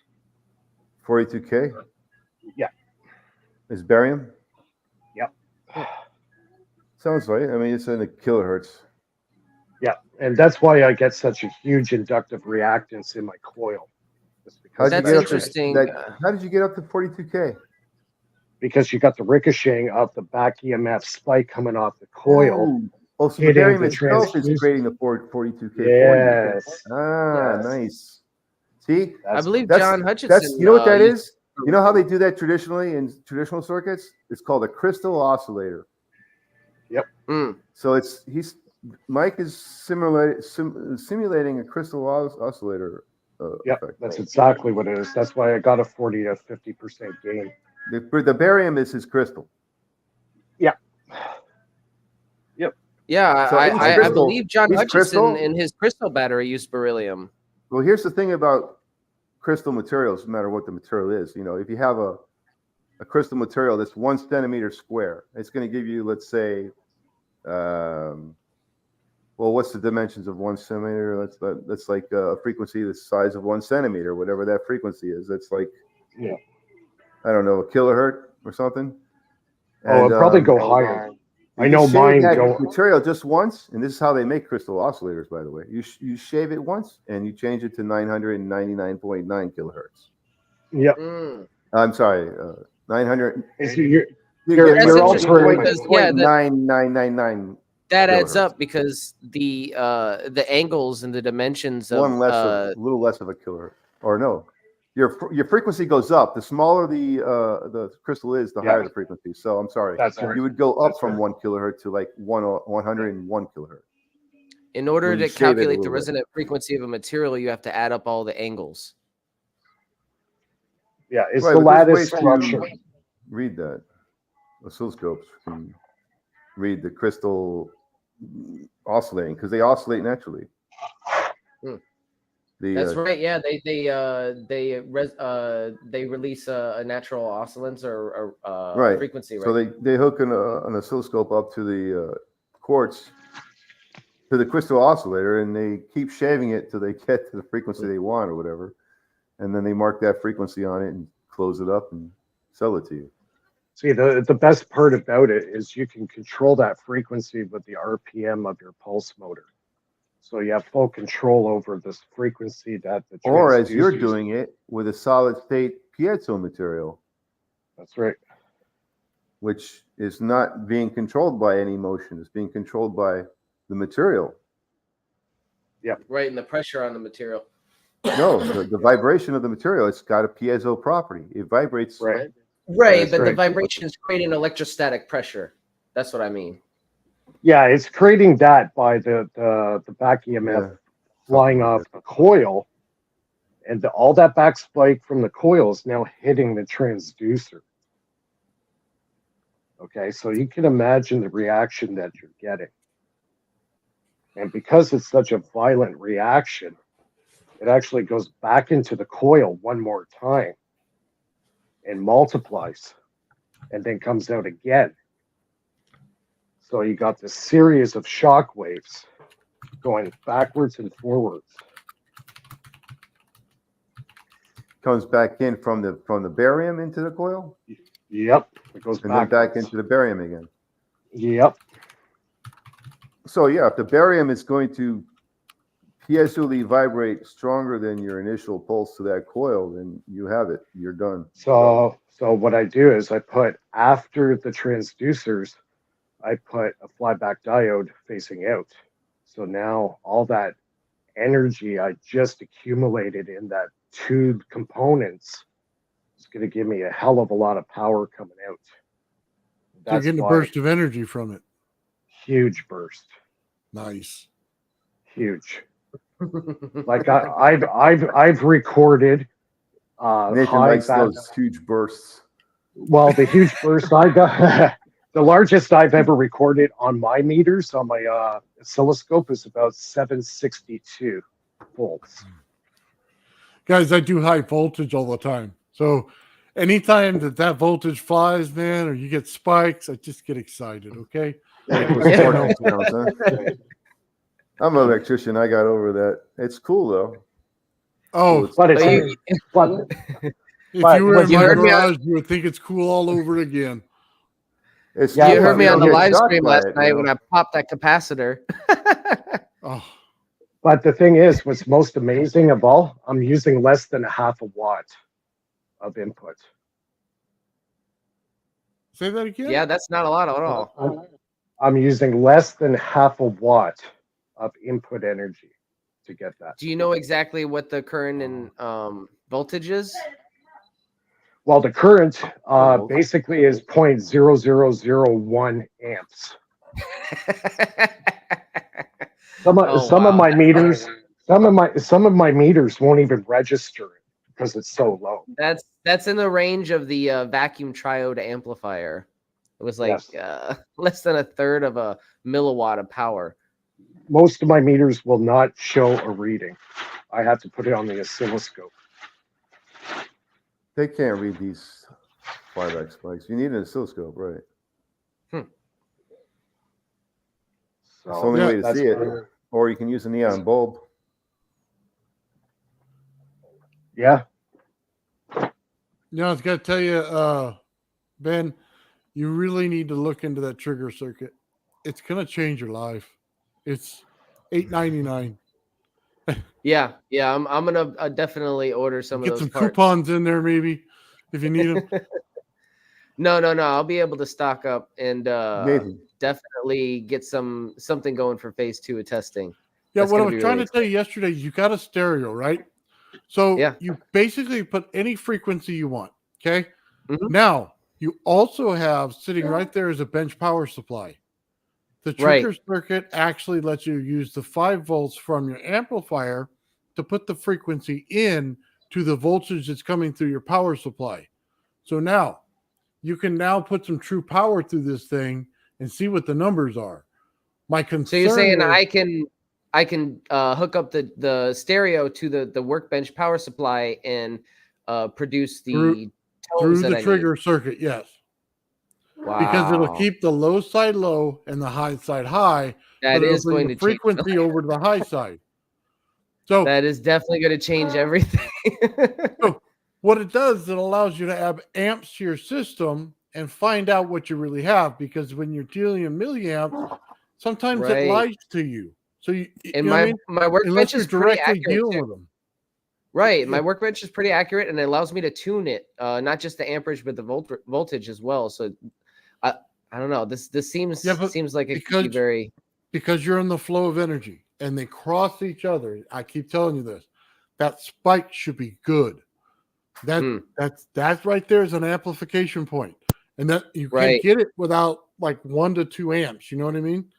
When you're in the So like milliamps, what I'm it's not doing is an gonna do it. approximation with my system right now. This is going to be precise. Right. Gotcha. You're going to get some numbers in there that drive you nuts. That's why I tell you play AC/DC, Thunderstruck, and rock and roll, man. Just see what it does, because it's going to drive your voltage absolutely nuts, because it's going to bring up volts, bring up amps, bring up volts. It's just going to go like that all day. It was weird when I put the neodymium sphere in. I just have like a Teflon plated pot, like a soup pot, and I put it in the pot and I put it on the coil last night. And I blasted one of the songs on my playlist for the channel, and it blasted the pot off of the table, but it magnetized it for a second. Like the ball was stuck to the side for just a second. I'm like, what the heck? Like that must have been a big spike in power. Because you don't understand, frequency is changing your volts and amps. So you're magnetizing stuff, whatever material's in it. You're magnetizing it because you just took all the volts out of it and threw straight amps into it because the frequency changed. Okay, that makes sense. Yeah, and the frequency changed so suddenly with the music. That's why I'm saying. You get me now. Now you get it, right? Now we can throw on some AC/DC and have some fun. Okay. Definitely. Hey, on Twitch, we can definitely do that. We won't get hit with a copyright if we do it on Twitch. I swear to God. Well, what I'm saying is, even if you do it in a pre-recorded where you don't let any of the music out, as long as you show the I can do coil, that too. I can do that too. That's a good idea. I want to see what that neodymium magnet does. Right. It spins now, but is it going to try to counter spin? If you mark it, is it going to, which way is it rotating?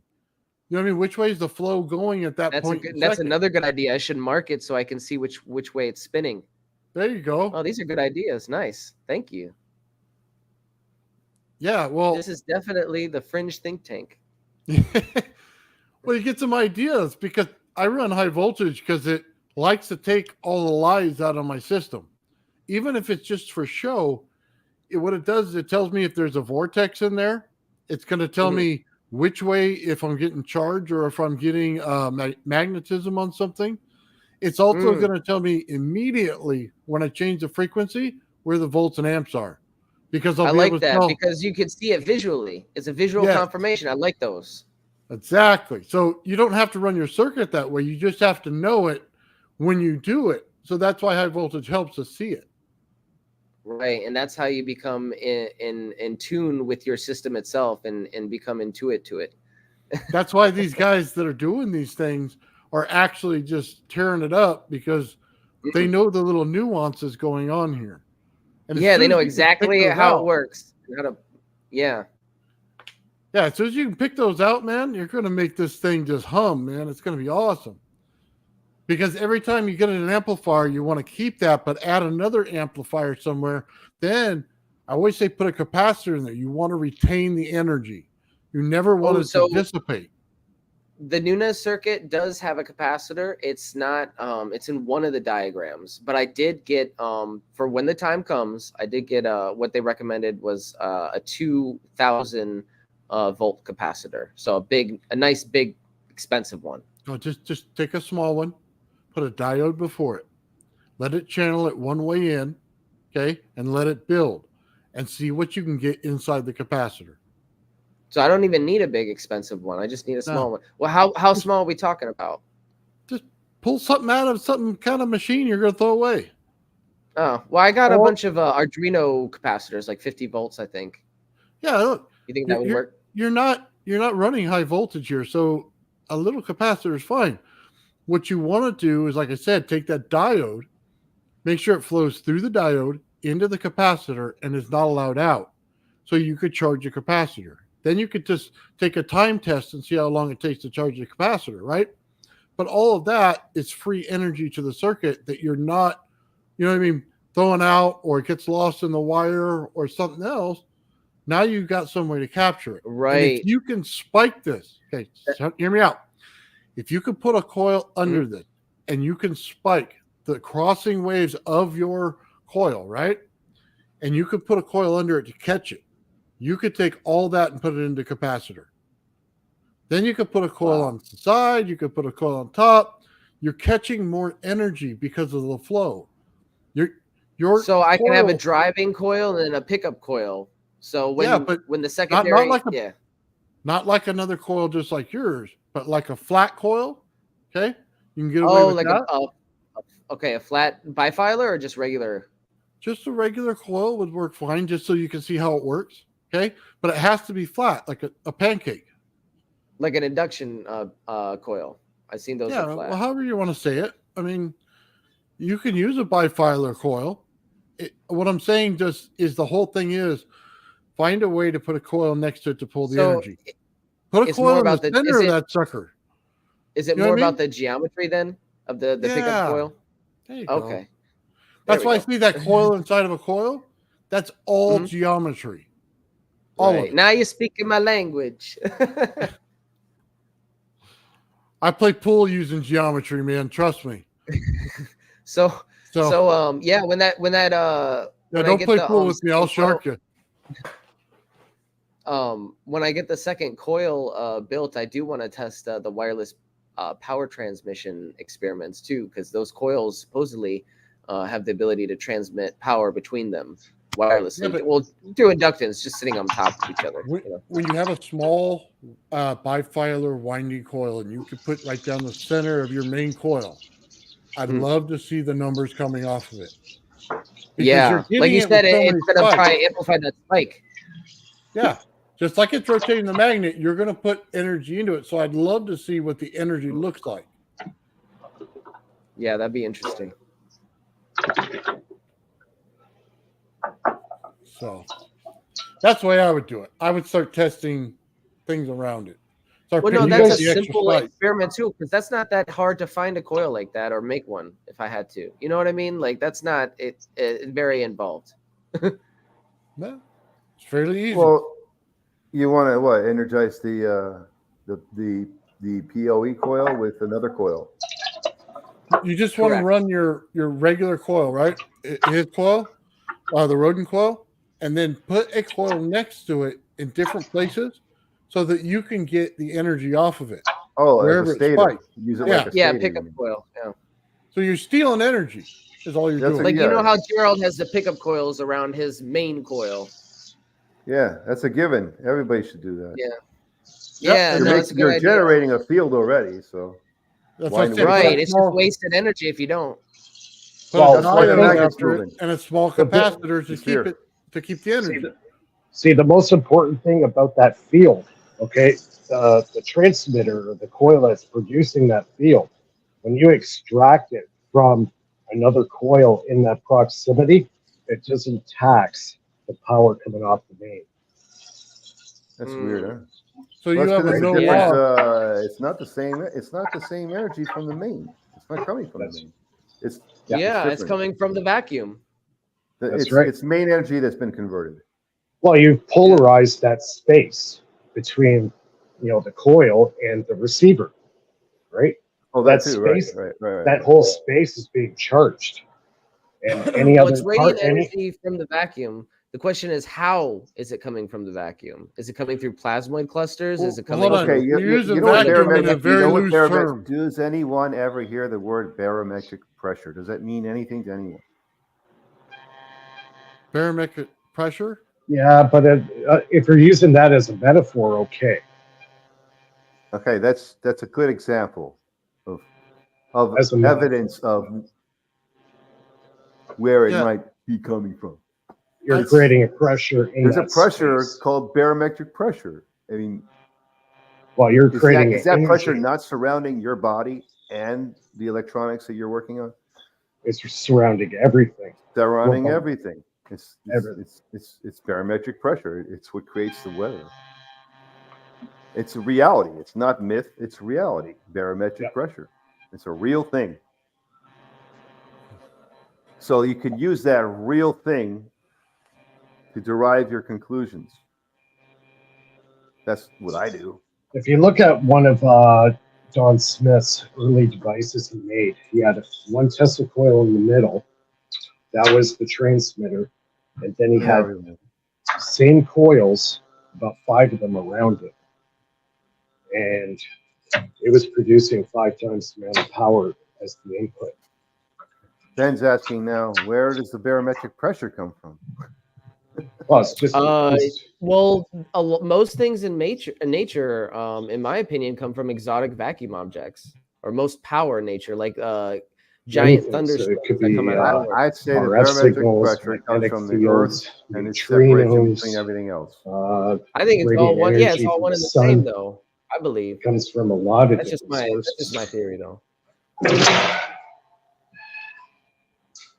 I mean, everything else around Earth, there's definitely planets bigger than Earth, and that right there is pressure. If there's planets smaller than Earth, then Earth will be pressure for those planets, but not right. And Ken Wheeler's the other way in Ken around. Is Wheeler's something Secrets of different going on, Magnetism- not pressure. In Ken Wheeler's Secrets of Magnetism, he does describe in his theories of gravity as it's just a pressure differential in the ether between Mass, two density, points. mass Yeah. density. Right. Not just mass, but the density of the mass. Yeah. Well, in order to have pressure in something, you have to close the system. You can't have it open, or else there's no pressure. And, mass doesn't have to be one object. It could be correct. Billions and trillions of gajillions of quantum objects. Well, Yeah, the way I think it maybe works is if you're creating counter space backdraft or pressure, you have to have a system where it has inflow and outflow from the vacuum and pinch off one of those poles, I guess, that maybe the inflow. Well, why is there an in and out? Why is it got to be an in and out? That's suggesting that there's a beginning and an end to the cosmos as well when you say that, because having to be an inflow and outflow means there has to be a barrier, an end point to the universe. Well, Bearden talks about there has to be a imbalance. If everything's imbalanced, then everything just dissipates and disappears. There's always got to be a differential, right? Differential. There's the key word. Asymmetry you're talking about. Yeah, that's his theory of asymmetry. Like a differential or a non-equilibrium. Yeah, or spinning of motion, which could create the differential. See, if you have an equilibrium, eventually the power will fade out because everything levels out, right? If you have in equilibrium, something's always out of balance, and that keeps the motion. Well, you could have motion and balance. That's the vortex. I don't think anything's in balance. It's always a little out. The vortex is definitely in balance. Yeah, if you look at nature, everything's always out of imbalance. It's always got a difference. The leaf always has different ridges to it. There's always something different. It's always nature doesn't grow in a straight line. Right. No. So that's the basis of how my new battery cell works on this principle. Hmm. So I'm not talking too much about it, but that's a little snippet. That's how my battery works. Actually, it's not even a battery. It's not even a battery. It's actually it creates power Huh. through quantum tunneling. Quantum tunneling. Yeah. Now that's I'm gonna have to interesting. check that out. That's When are new to you going to me. do a presentation on that? Yeah. That won't be for at least a year Oh, because you I'm just got to under a pull numbers for a while. I'm under a non-disclosure right now with a partner. So until that's done, it's one of those technologies that basically makes solar and wind power obsolete overnight. Gotcha. There Well, we are will other, look forward to your there- presentation, and we will wish you luck. yeah, I'm doing the first prototype with a new material this week, so hopefully that will go good. Yeah. So it's Hey, one look up. question. Do you have to Go go ahead. push forward to get a quantum reverse, or no? Quantum tunneling. There is no energy that's being fed into the system. The ions from the cathode to the anode happen on their own. There's no visible means of energy transfer. For some reason, when you have that unequilibrium, the flow happens on its own. So look up quantum tunneling. It'll give you a little bit more in depth on what that is. Yeah, I got So a you job. you make materials unequal to each other. You're kind of like crystal batteries. It's my cell's going to have about 12 different elements. Yeah. So are you having a reaction in there? Like it's not acid, reaction, but I'm just saying any kind of Yeah, opposition to materials. In the beginning, we thought there was a galvanic action happening, but the thing is, it's opposition. It's not. Sometimes it's galvanic, but this is silver and gold are not going to galvanize. Right. There is no electrolyte in this system. Gotcha. Okay. So they are. I don't want to try too much. I just want to know when I look up the stuff. They oppose each Okay, other. so I brought up the layman's definition of quantum tunneling, and I'm going to read it real quick.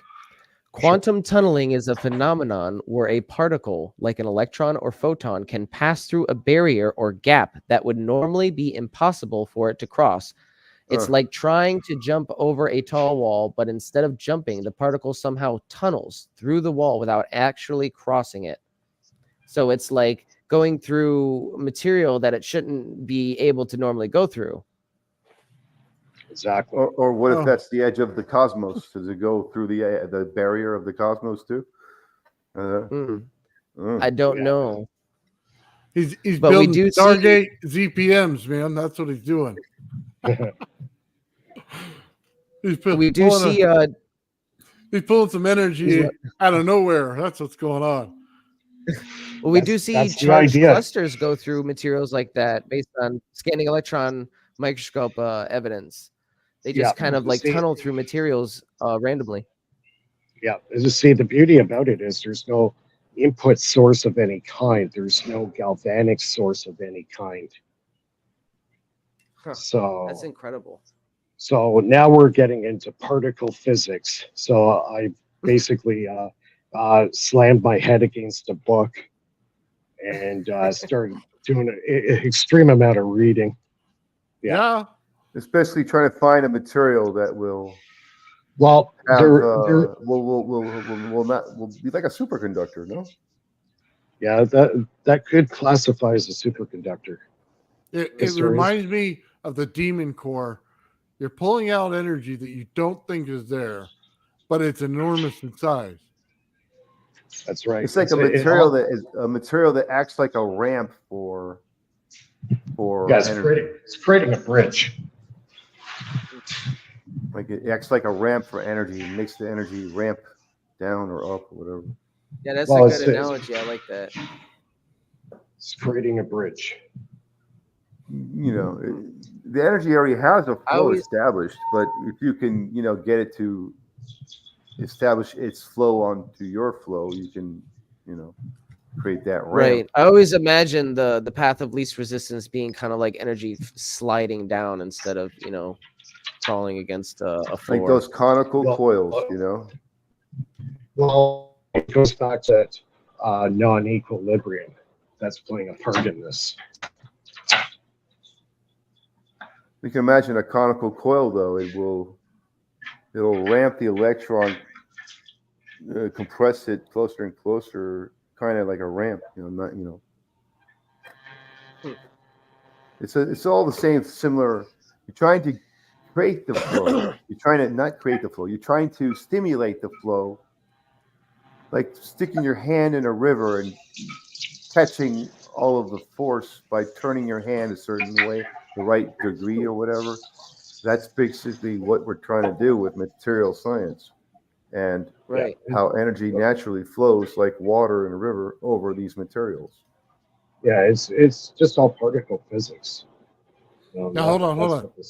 Let's just make a dividing line here. So we all seen plasma channels, and it takes water and it makes a bridge across the water based on the voltage. Okay.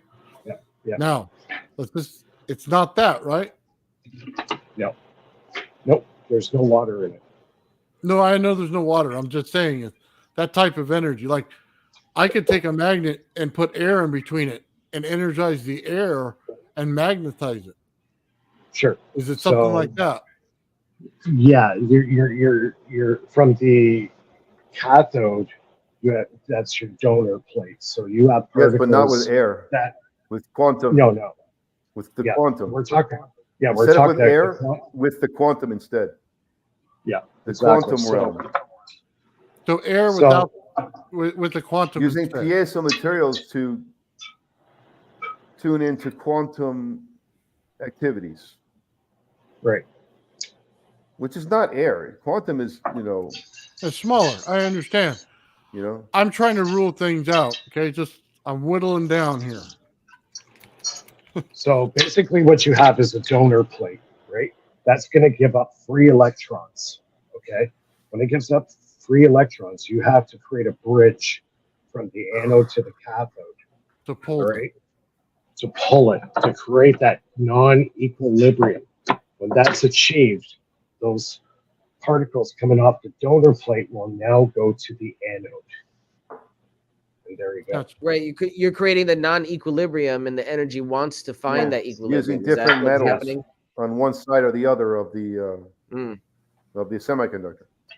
You're creating the waterfall. Right. Yeah, Oh, that there you makes go. sense. The waterfall. Yes, exactly. Gotcha. But the water's already falling, but you need to, create the bucket or whatever. Yeah.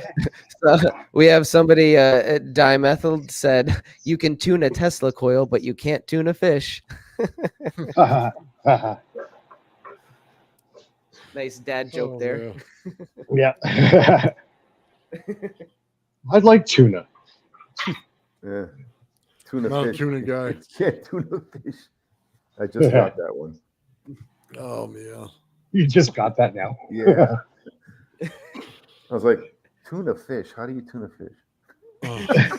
Yeah. I'm a little slow with those semantic jokes. It's okay. It's okay. It's okay. It's okay. It's okay, Mikey. We're not judging you. That ain't right. Okay. But yeah, so I like to talk about it, but there's certain aspects I can kind of give you the overview of how it works. The materials used I cannot talk about because I've been working on this for already almost 2 years. Well, we don't want to get you in trouble, but whatever you can lay out there would be cool. Well, that's kind of the basis of what it is creating that non-equilibrium between the anode and cathode, creating a waterfall effect from the donor plate. Now, it's key to have certain elements in the donor plate that allow that electron separation to happen. So I'm just kind of giving you the physics of what we're actually trying to accomplish in the cell. So is there any resonance in it? Anything else that would separate something from another thing when two plates are together? I have recorded a back EMF in it, believe it or not, which that took me totally by surprise. I read something or saw something somewhere where they said all materials, once given a charge and that charge is removed, will reverse polarity. Just to kind of materials. Just to kind of give you an example of the power that I'm getting out of this, I'm recording about 1.7 volts at about 17 amps. That's good. Yeah, that's real good. 1.7 volts at 17 amps. 17 amps is incredible. Yeah. So hold on. If you're getting amps out of 1.7 this, you're volts? getting heat out of the system. So therefore, you have to have two things that are chemically divergent from each other, connecting together in order to create the About imbalance. 25 watts. No, You got it. you got You heat. got it. Yes, sir. You got heat. That's the missing factor. You got heat. Yep. So if you know anything about energy and you know how to flow it, we change the frequency, you change the amps, change the volts. You'll understand by adding heat in it, you're getting magnetism in it. You're going to get, a whole lot of other myriad of things. You're going to get a very low frequency out of this thing, which has to do with the flow of it. Yeah. And when that reaction happens, the plates actually expand. So you have to get the chemistry correct. There's a few elements which I can't talk about. If you don't get it right, it'll fracture the plates or completely destroy the cell. Yeah. So when that expansion happens, the expansion's about 300 times. Oh my God. Yeah. That's bad. That's some shielding going around that thing. You need to safe yourself. Well, it depends how you use it. See, this cell, if you pull a continuous load off it, you'll destroy the cell. It has to be pulsed. So this, when it's done, it'll actually have to be pulsed. Now, if you make 6 or 8 cells in series, you could have one serious power source. And right now, me and my colleague are, we figure we're going to have anywhere from 5 to 10 years life on the cell. Wow. Well, if you get it any bigger, it'll almost be like a thermite reaction. You know what I mean? You'll just, because of the heat, you're going to just burn through things. So, that's part of the material science that we're doing right now that will circumvent and protect the cell. Okay. So that's all. We've already went through all this stuff methodically. We know there are other people out there that are working on something similar to what we're doing. So we've done like cross references from other people that actually have some patents out there. We're doing something similar to it, but a different makeup. But our cells are going to put out some major, major horsepower. Now, the thing is it too much horsepower? Do we have to engineer the cell to go down to, say, 2 amps instead of 17? Well, yeah, because you have to balance the amount of material there versus the energy taken out. Because you're going to have a finite amount in the end, right? Right, and it's also going to help out with the life of the cell. So if you have a controlled reaction there, instead of getting 2 years of 17 amps, if I drop it down to 2 amps, I could get 10 years. Yeah. Right? Exactly. So that's the stuff I'm working with. I've been very hush-hush about it. I'm not really going to get into what materials I'm actually using. But that's a pretty good overview of what I'm working on. Well, the change comes in. Okay, check this out. If you take something like Gerald's coil and you put it after that battery, or you put your coil after the battery, then you really have a good amplifier afterward, right? Because then you could take the energy, save it, charge it, amplify it in different directions and have a full potential, then convert that potential into usable energy. Now, here's a really good, cool characteristic of the cell. When you stop drawing a load off it, the battery goes into or the cell goes into a dormant state. It goes to sleep. Well, you can't ask for more than that. Yeah. So the That's second you start pulling a load off it, then it comes alive. because you're And stopping the chain reaction. That's right. You're got the cutoff valve on the waterfall. Oh. Yeah, you're definitely working on something cool, man.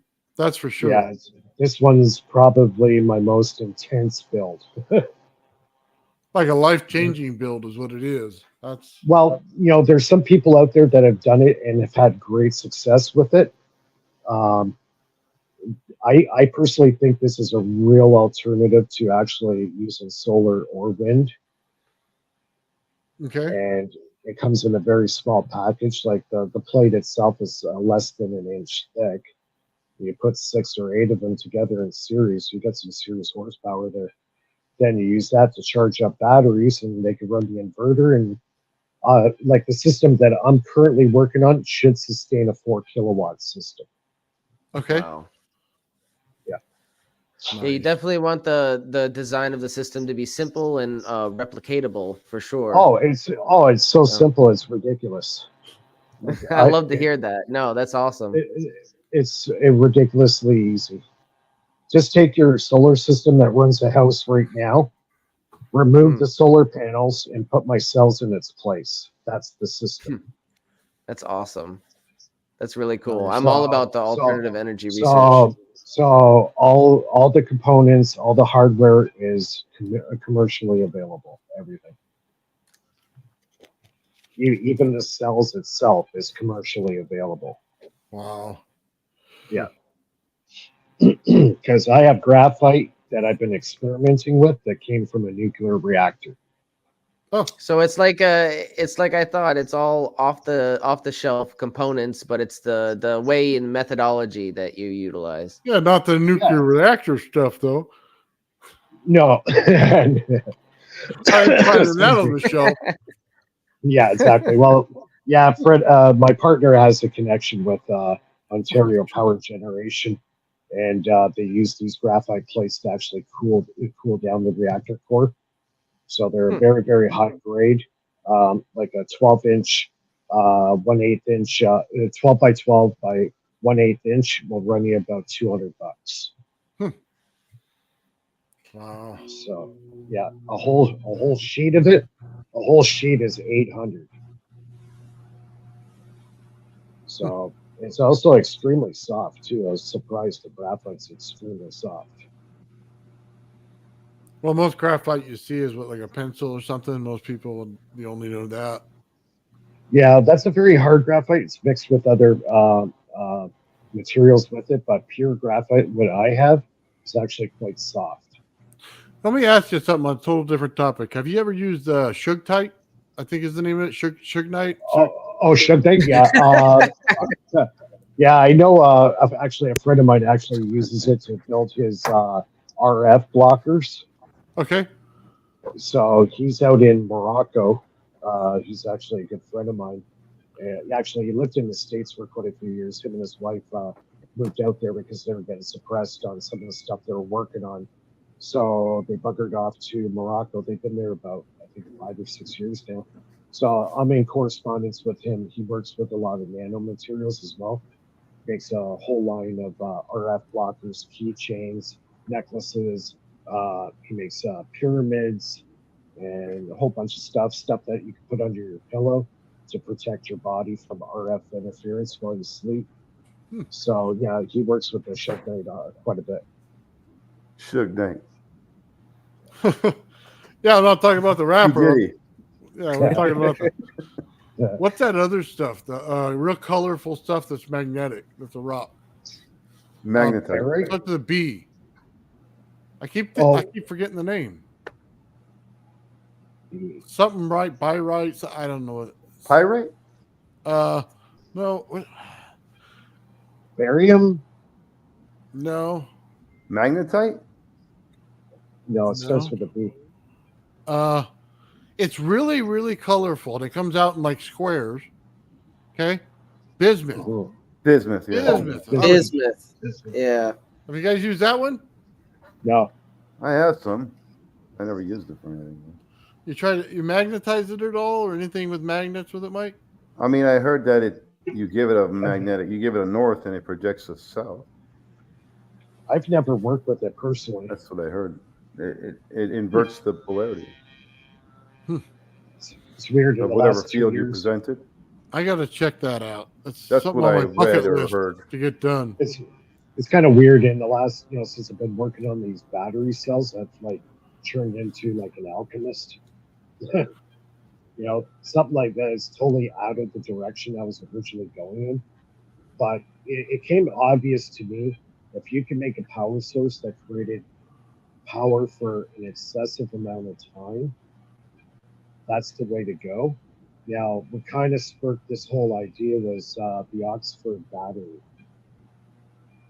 It's a battery that was made 179 years ago, and it's still in operation today. Really? Yeah. I didn't hear about that one. The Stubblefield battery is galvanic. It uses galvanic Well, principles. But yeah, it's a galvanic battery. They use silver, manganese dioxide, and a cardboard sheet. And what was the other one they used? Silver and copper. Silver and copper. The Stubblefield coil? No, not Stubblefield coil. This one's the Oxford battery. You can look it up online. There's a picture of it. So it's been producing power for 179 years. When it was first built, they projected it was putting out about 2 kilovolts of.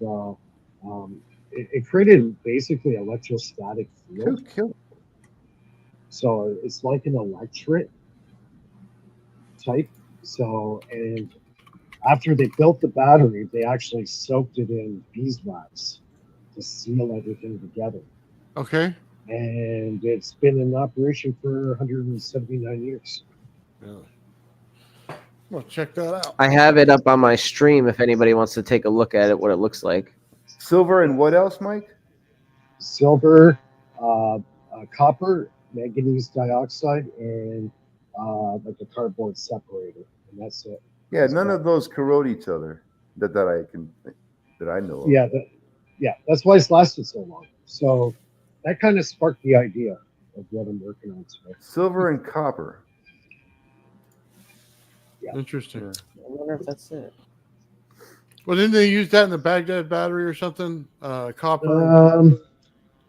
They could have, but the Oxford batteries quite. I think maybe the manganese dioxide was used to protect the copper from natural oxidation. Yeah, it's slow. Yeah, it slows it down. Yeah.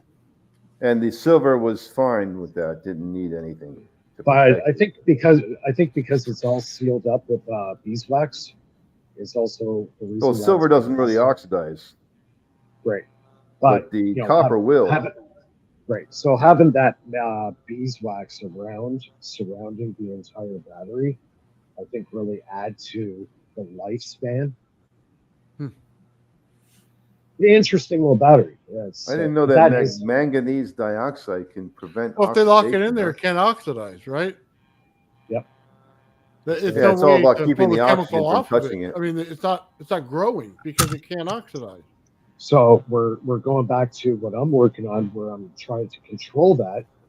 Therefore, my battery should last 5 to 10 years. That's what I'm predicting, anyways. Myself, it's actually not a battery at all. A battery stores galvanic power. Mine doesn't have really a capacitive value in it. It just keeps producing potential. Yeah, you got a chemistry experiment wrapped in there. That's what you got. Yep. It's not just 2 plates going together. That's for sure. It has to match in how they balance each other, or not balance, I should say, each other. Yep.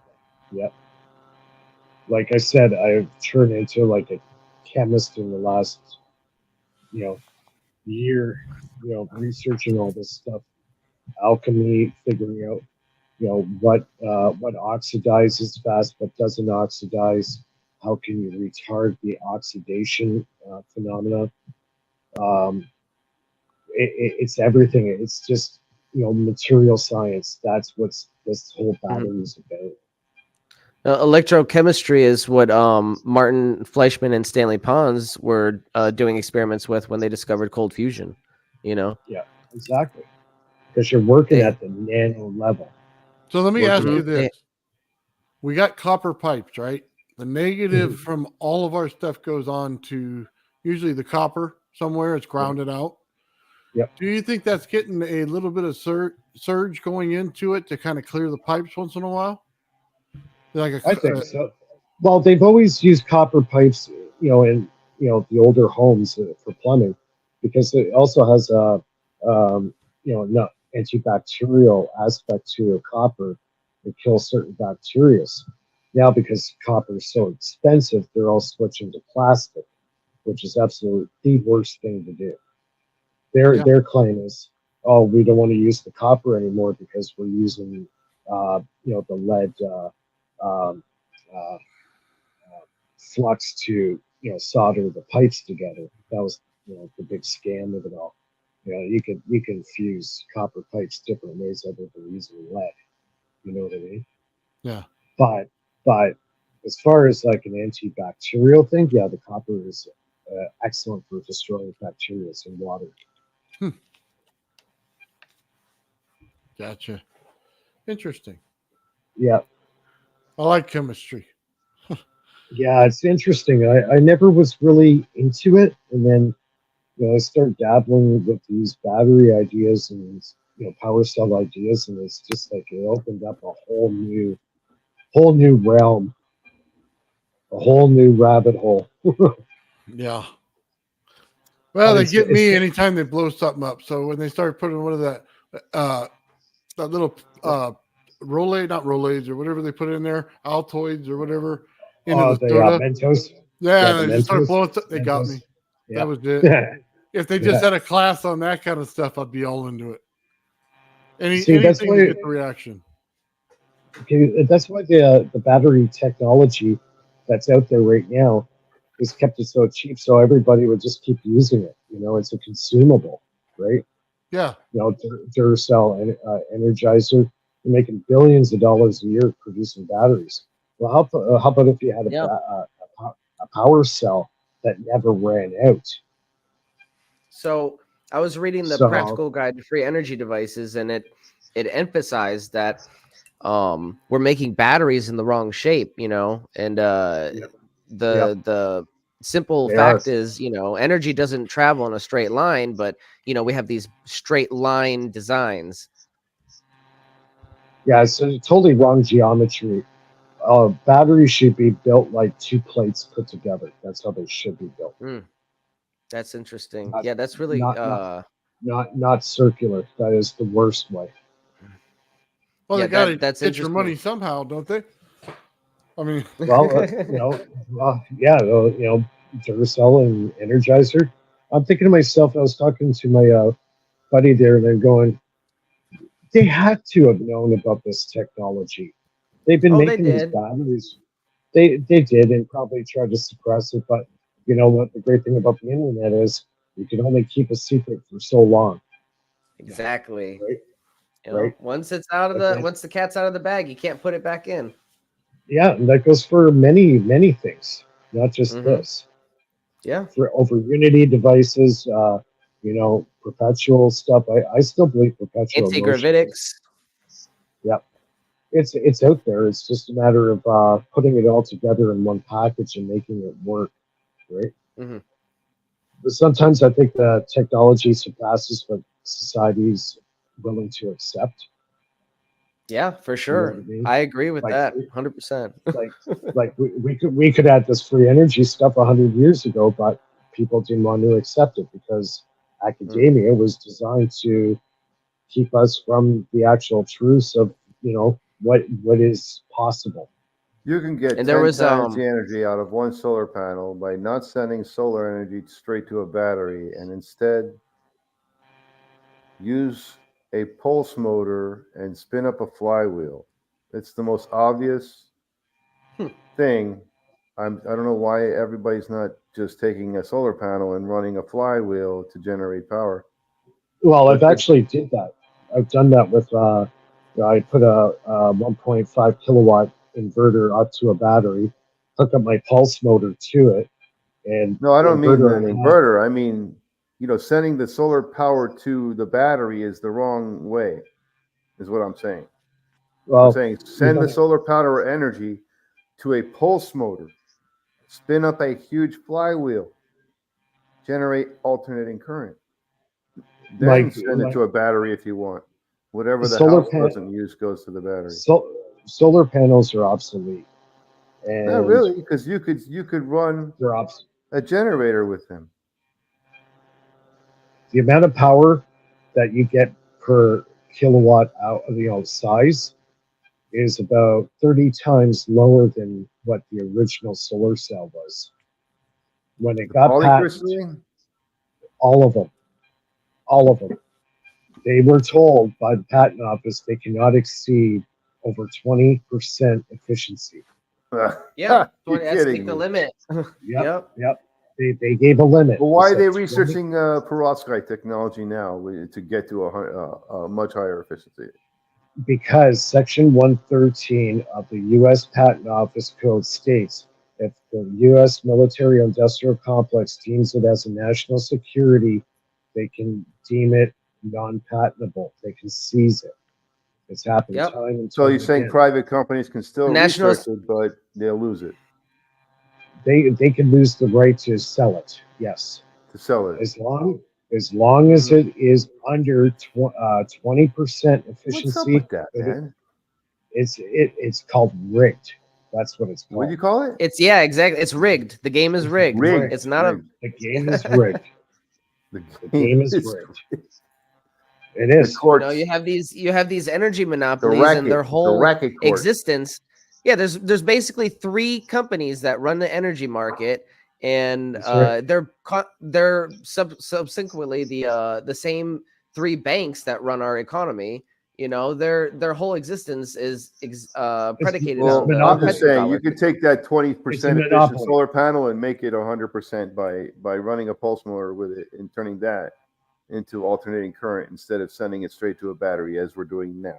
Yeah, and now that the answer seems obvious now, but I think the problem is like conventional science is saying no, that's not possible. So nobody's looking in that direction. What do you mean? We have to spin up a generator with a pulse motor and use the solar energy to do that, and produce more than 20%. Honestly, with a flywheel. Honestly, right now, the way I see it, solar energy to me is obsolete. It's some kind of power. It's obsolete because there are technologies that can replace solar and wind. My power cell doesn't need. I mean, I guess it does still serve a purpose, though, in a way. Even if it was obsolete, I think in certain situations. Yeah, for small things like calculators and whatever, small devices, okay. But I'm serious. I'm being dead serious with it. Hey, I want to bust out my laptop and have a. I want to have a solar panel strip on my laptop. That's what. Like honestly, the way I look at it, solar panels on the top of a roof of a house look totally retarded to me. Yeah. Because I know no, they do. They look absolutely absurd. I live in California. They got them everywhere. I know. I've been to California. I know. Yeah. They just changed the building code, and there they go, man. They just got every new house has to have. It's funny. You can waste all that money on the solar. You can waste a bunch of money on solar panels, and they won't yell at you for hooking it up to the grid. And you hook a rodent coil up to the grid, and they'll hunt you down. They have no idea how to calculate it back into the grid. Let me just tell you that right now. Really? Whatever system they're using is complete BS because the bill itself, when you get it, it just looks like garbage time. Like so as long as I split the circuit breaker in a certain way, as long as I split the power in a certain way, and they still think I'm using their power a little bit, I could trick the system, huh? Yeah, I don't know about that, man. People get in a lot of trouble for messing with those units. Oh, I know. Oh yeah. As soon as you hook something up to the grid. It's a grid Oh, tie I seen. inverter. Oh, I know what some guys used to put huge neodymium magnets right on the side of the meter. Oh. It was it slowly worked. It from worked. spinning, right? Oh yeah, Yeah. you know when you had the old Westinghouse meters, they were great. You just put a big ass neodymium right on the side of the meter. You watch your Your amps will still kilowatt go hours. through, but the wheel will have trouble spinning. That's right. You know, watch your kilowatt hours go down by 40%. Yeah. I still See, have to one of me, those I would meters. think they would see some kind of noticeable difference and be suspicious. Oh yeah, but I don't know. Maybe they won't. Oh yeah. When the guy comes around to read They the would. meter and sees a giant neodymium on the side of the box, they're kind of screwed after that point. Do it to heat your pool and then be done with it. You know what I mean? Take it right back off. The meter guy comes on Thursday. Don't do it on that day. That's right. Just figure out what his schedule is. Yeah, no. One of the first rules I set for myself is if I ever built an over unity system, I wouldn't hook it up to the grid. No, that's the worst thing you'd Why ever would you? do. You Yeah, wouldn't that's have the to. worst thing you can do. You Oh, kidding me? exactly. But I'm just saying that's a mistake that some people make. Like John Searle, he made the mistake. You know what ended up happening? He had to pay like 10, 20 years worth of back taxes or back pay for the energy company. Yep. They Yep. they Dude, saw that's it. They're the like, thing. we can't figure out how this works, so we think you're stealing it. Yeah, the best thing to do is just write them out of the equation altogether. Yeah. They're not to be trusted at Just- all. Hey, just use it in your garage lab setup and you're good to go. Leave everything Yeah. else normal. Well, And that's all I wanna what you I just do, wanna experiment what you with this. do, what you hook up is that breaker box. Say you got, I got a gas generator. I want to hook it up to the house.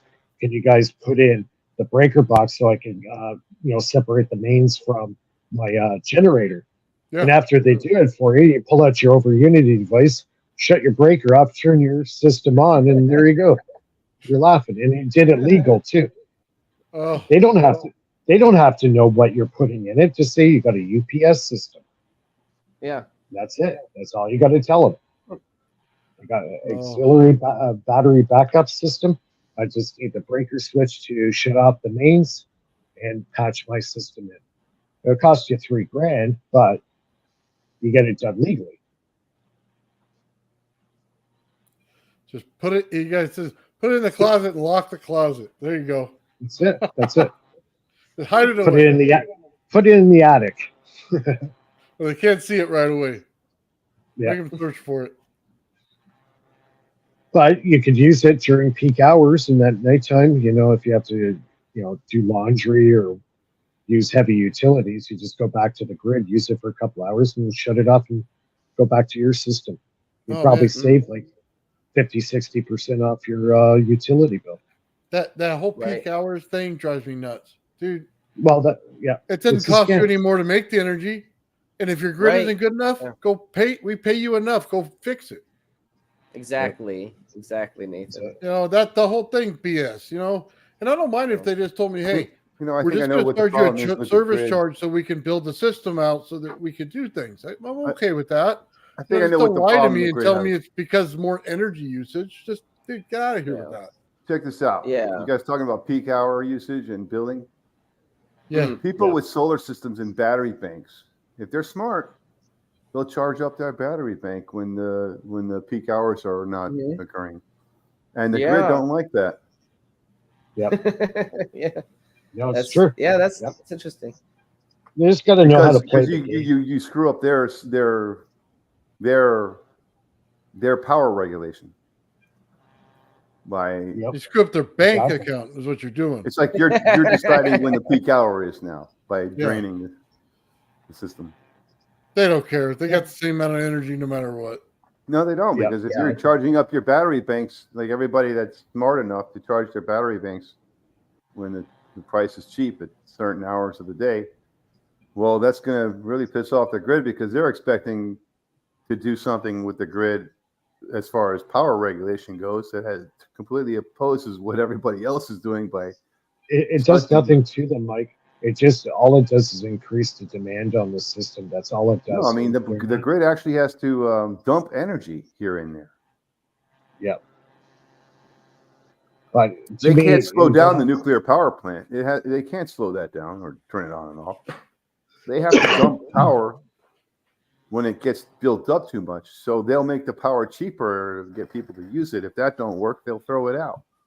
No, what they do, like here in Ontario, our excess power goes to the U.S. There you go. They got to get rid of it somehow, or your transformers will start exploding. No, it's true.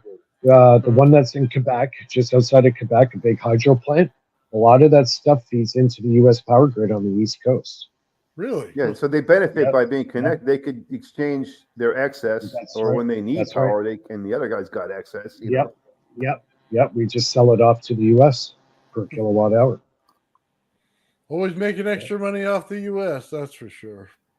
Well, that's why everybody's in a race for nuclear and what is it? The uranium or no? It's, people always complain about living here, man, but it's like the greatest place on earth, man.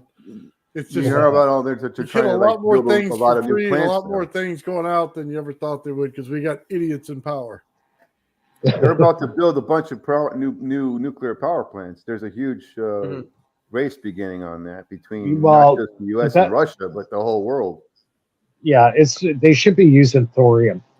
Whatever. They're all going nuclear. Yeah. Everybody's going nuclear for their power grid. Yeah, they have to switch over to thorium.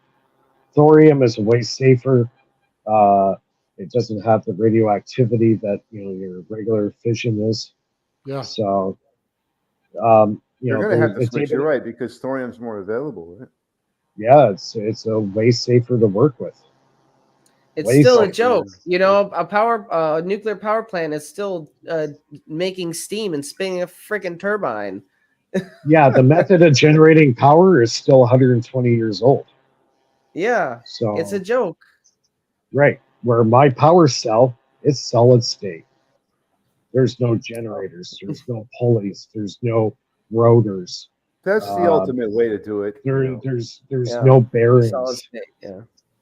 Nothing can wear out other friendly than materials, Right, and that's the thing that I like to remind people about perpetual motion machines. While the concept might be possible with over unity systems, you still have to consider the degradation of the materials you're working with. That's right. Yeah, are you talking about magnet machines? Is that perpetual motion when you guys say that? Any kind of perpetual motion. There's many kinds of, but yeah, in general, just any kind of perpetual motion, something that's supposed to just go on forever and ever and ever and ever. Well, the concept behind it might exist, or work. What's it made out of, Well, see, like right now, a hydroelectric power plant is a perpetual motion machine. That's what a plasma does. Plasma energy does the same thing. Plasma energy is perpetual motion. That's true too. Yeah. So for them to say in a vacuum and it's running, then it's probably going to keep running however it got started. So for academia to say that perpetual motion's impossible, look at Niagara Falls. There's one right there. How long has Niagara Falls been falling? Millions of years. Millions. And it's going to fall for a million more years. There's your perpetual motion. Mike, we talked about this before, about the Warren, Tesla, or someone was doing something with coils and generating a field and then moving the coil and the field was still there. Well, with Tesla, or I don't know. We had a discussion about that. Oh, what about Steinmetz fixing about how you can run a frequency in one location with a frequency generator, a coil, whatever you're using. Yeah. Move it away, and this frequency it stays there. It's like established now in that location.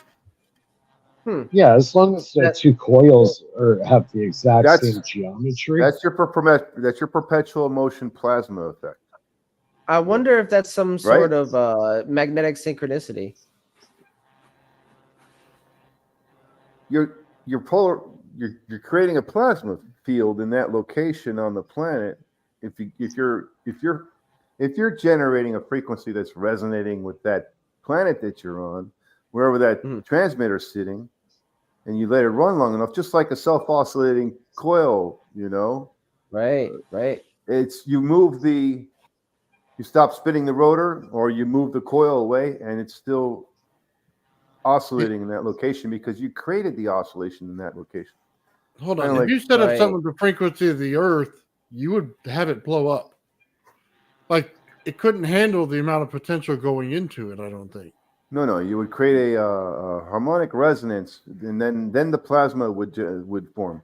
The plasma, it has to be some type of a plasma resonant frequency that's generated off of your signal and combination with you your have- signal to generate a third signal that becomes a plasma signal that then remains active and stays there without your transmitter, but probably requires the planet. Okay. Harmonic resonance to create plasma. I mean, these experiments have been done, and you know. Do you have a link to that? No, I The don't. I star heard in the it jar somewhere, experiment. Yeah, the star in the Guys, jar I'd like- experiment. Here, I can show you. Guys, but- What'd you call it? What'd you call it? The star in a jar experiment. It's where you have excuse me. It's so you have a vat of water and you use ultrasonic frequencies to induce bubble cavitation. That creates Oh, plasma. well, that's sonoluminescence, right? That's plasma also. bioluminescence. But there are many Guys, different ways to induce the cavitation. guys, Right. I got to take off here. Thanks a lot for having me on. Oh, thank you for coming on. Oh yeah. Yeah. Thanks for coming on, Yeah, Mike. yeah. We'll Yeah, see Mike. everybody on Friday night. Okay. We'll see Sounds you there. good. Okay, take care. Bye. Yeah, I mean that's similar to what I'm talking about, but it's a plasma. You know, once the plasma is generated, it's done. It's self. What I do you just call didn't it? know you could create it that way. Self-sustaining? Self-sustaining. Yeah. As long You as said it's in what, the Nathan? vacuum. Interesting. And I got I mean, something in a else to look vacuum. into tonight. I'll be up Yeah, all night studying. plasma physics is very fascinating. It's something that I've been researching for a little bit, and it kind of ties into a lot of different areas that we're studying, like a lot of different areas of fringe science. Because it's basically microscopic ball lightning. You know, there are many different names for the same things that we're experiencing in these devices, the same phenomenon. My theory is that when you suppress science, you know, you have multiple different people looking into something, labeling it different things, you know, because you don't have a organized way of defining something in the mainstream. You suppressed it. So there are all these independent branches popping up, naming it whatever they deem fit. All right, guys, look, it's 6:05 right now here on the West Coast. It's about time. It's been about 3 hours we've been on. So I'll everybody say their, final. Anybody got any live streams coming up that you guys want to promote real See quick? what G wrote there, Ben? Plasma physics is part of what vortexes do. Exactly. Yes. You know, yeah. It creates the toroidal circulation, and once that circulation is established, and it's in a vacuum. It's called the fractal toroidal moment. Look that up. Gotcha. I believe vacuum has no resistance or nothing to I'm stop not sure. That makes sense though. I did have a plug. Assuming, and this is all based on when the second coil frame gets here, but I'm having the workshop for the coil on Sunday. And if I need to, I'll push it. But I want everybody to get ready who wants to participate in that. I'm going to have a class on how to wind and connect the Rodin coil. So you all who are interested can work with me and build your own Rodin coil systems. I know. That'd be cool. That'll be an all-day class. Standard coil is also toroidal, like a standard spiral coil is also generating a spiral. Yeah. Correct. We see toroids a lot in nature, like from the galaxy spirals, DNA, lots of things just kind of form that natural pattern. Probably not the most efficient spiral, but the vortex the vortex coil is probably a different type of spiral, geometry or whatever. Maybe more compressed to the thinnest point of the vortex is probably most compressed. All right, guys, I'm going to end this stream. Myke, thank you very much for coming out today and talking us Yes, through sir. this Yeah, whole thank- Houdini thing. Thank you, See you Myke. This guys. was awesome. And It we're was always good- open it was for good to- more questions on the switching circuit there. And Yeah, definitely. I'll be in touch for more on that. And I really appreciate you guys for coming on, and Nathan for putting together this amazing live stream for us. This was an awesome show. So I'll see you next Right on. Monday, or Friday, and then again next Monday. Yeah, I'll see everybody on Monday for the live. We're doing another one next week. see you guys Friday. We haven't quite worked out exactly what we're going with yet, but it may be the gravity flyer, maybe something else that we're doing, another coil. Either way, man, totally cool with it. So, All right, guys. It's been fun. All right, guys. See you later. Have a great night. Thank you guys for tuning in. Yeah, thanks. Good night.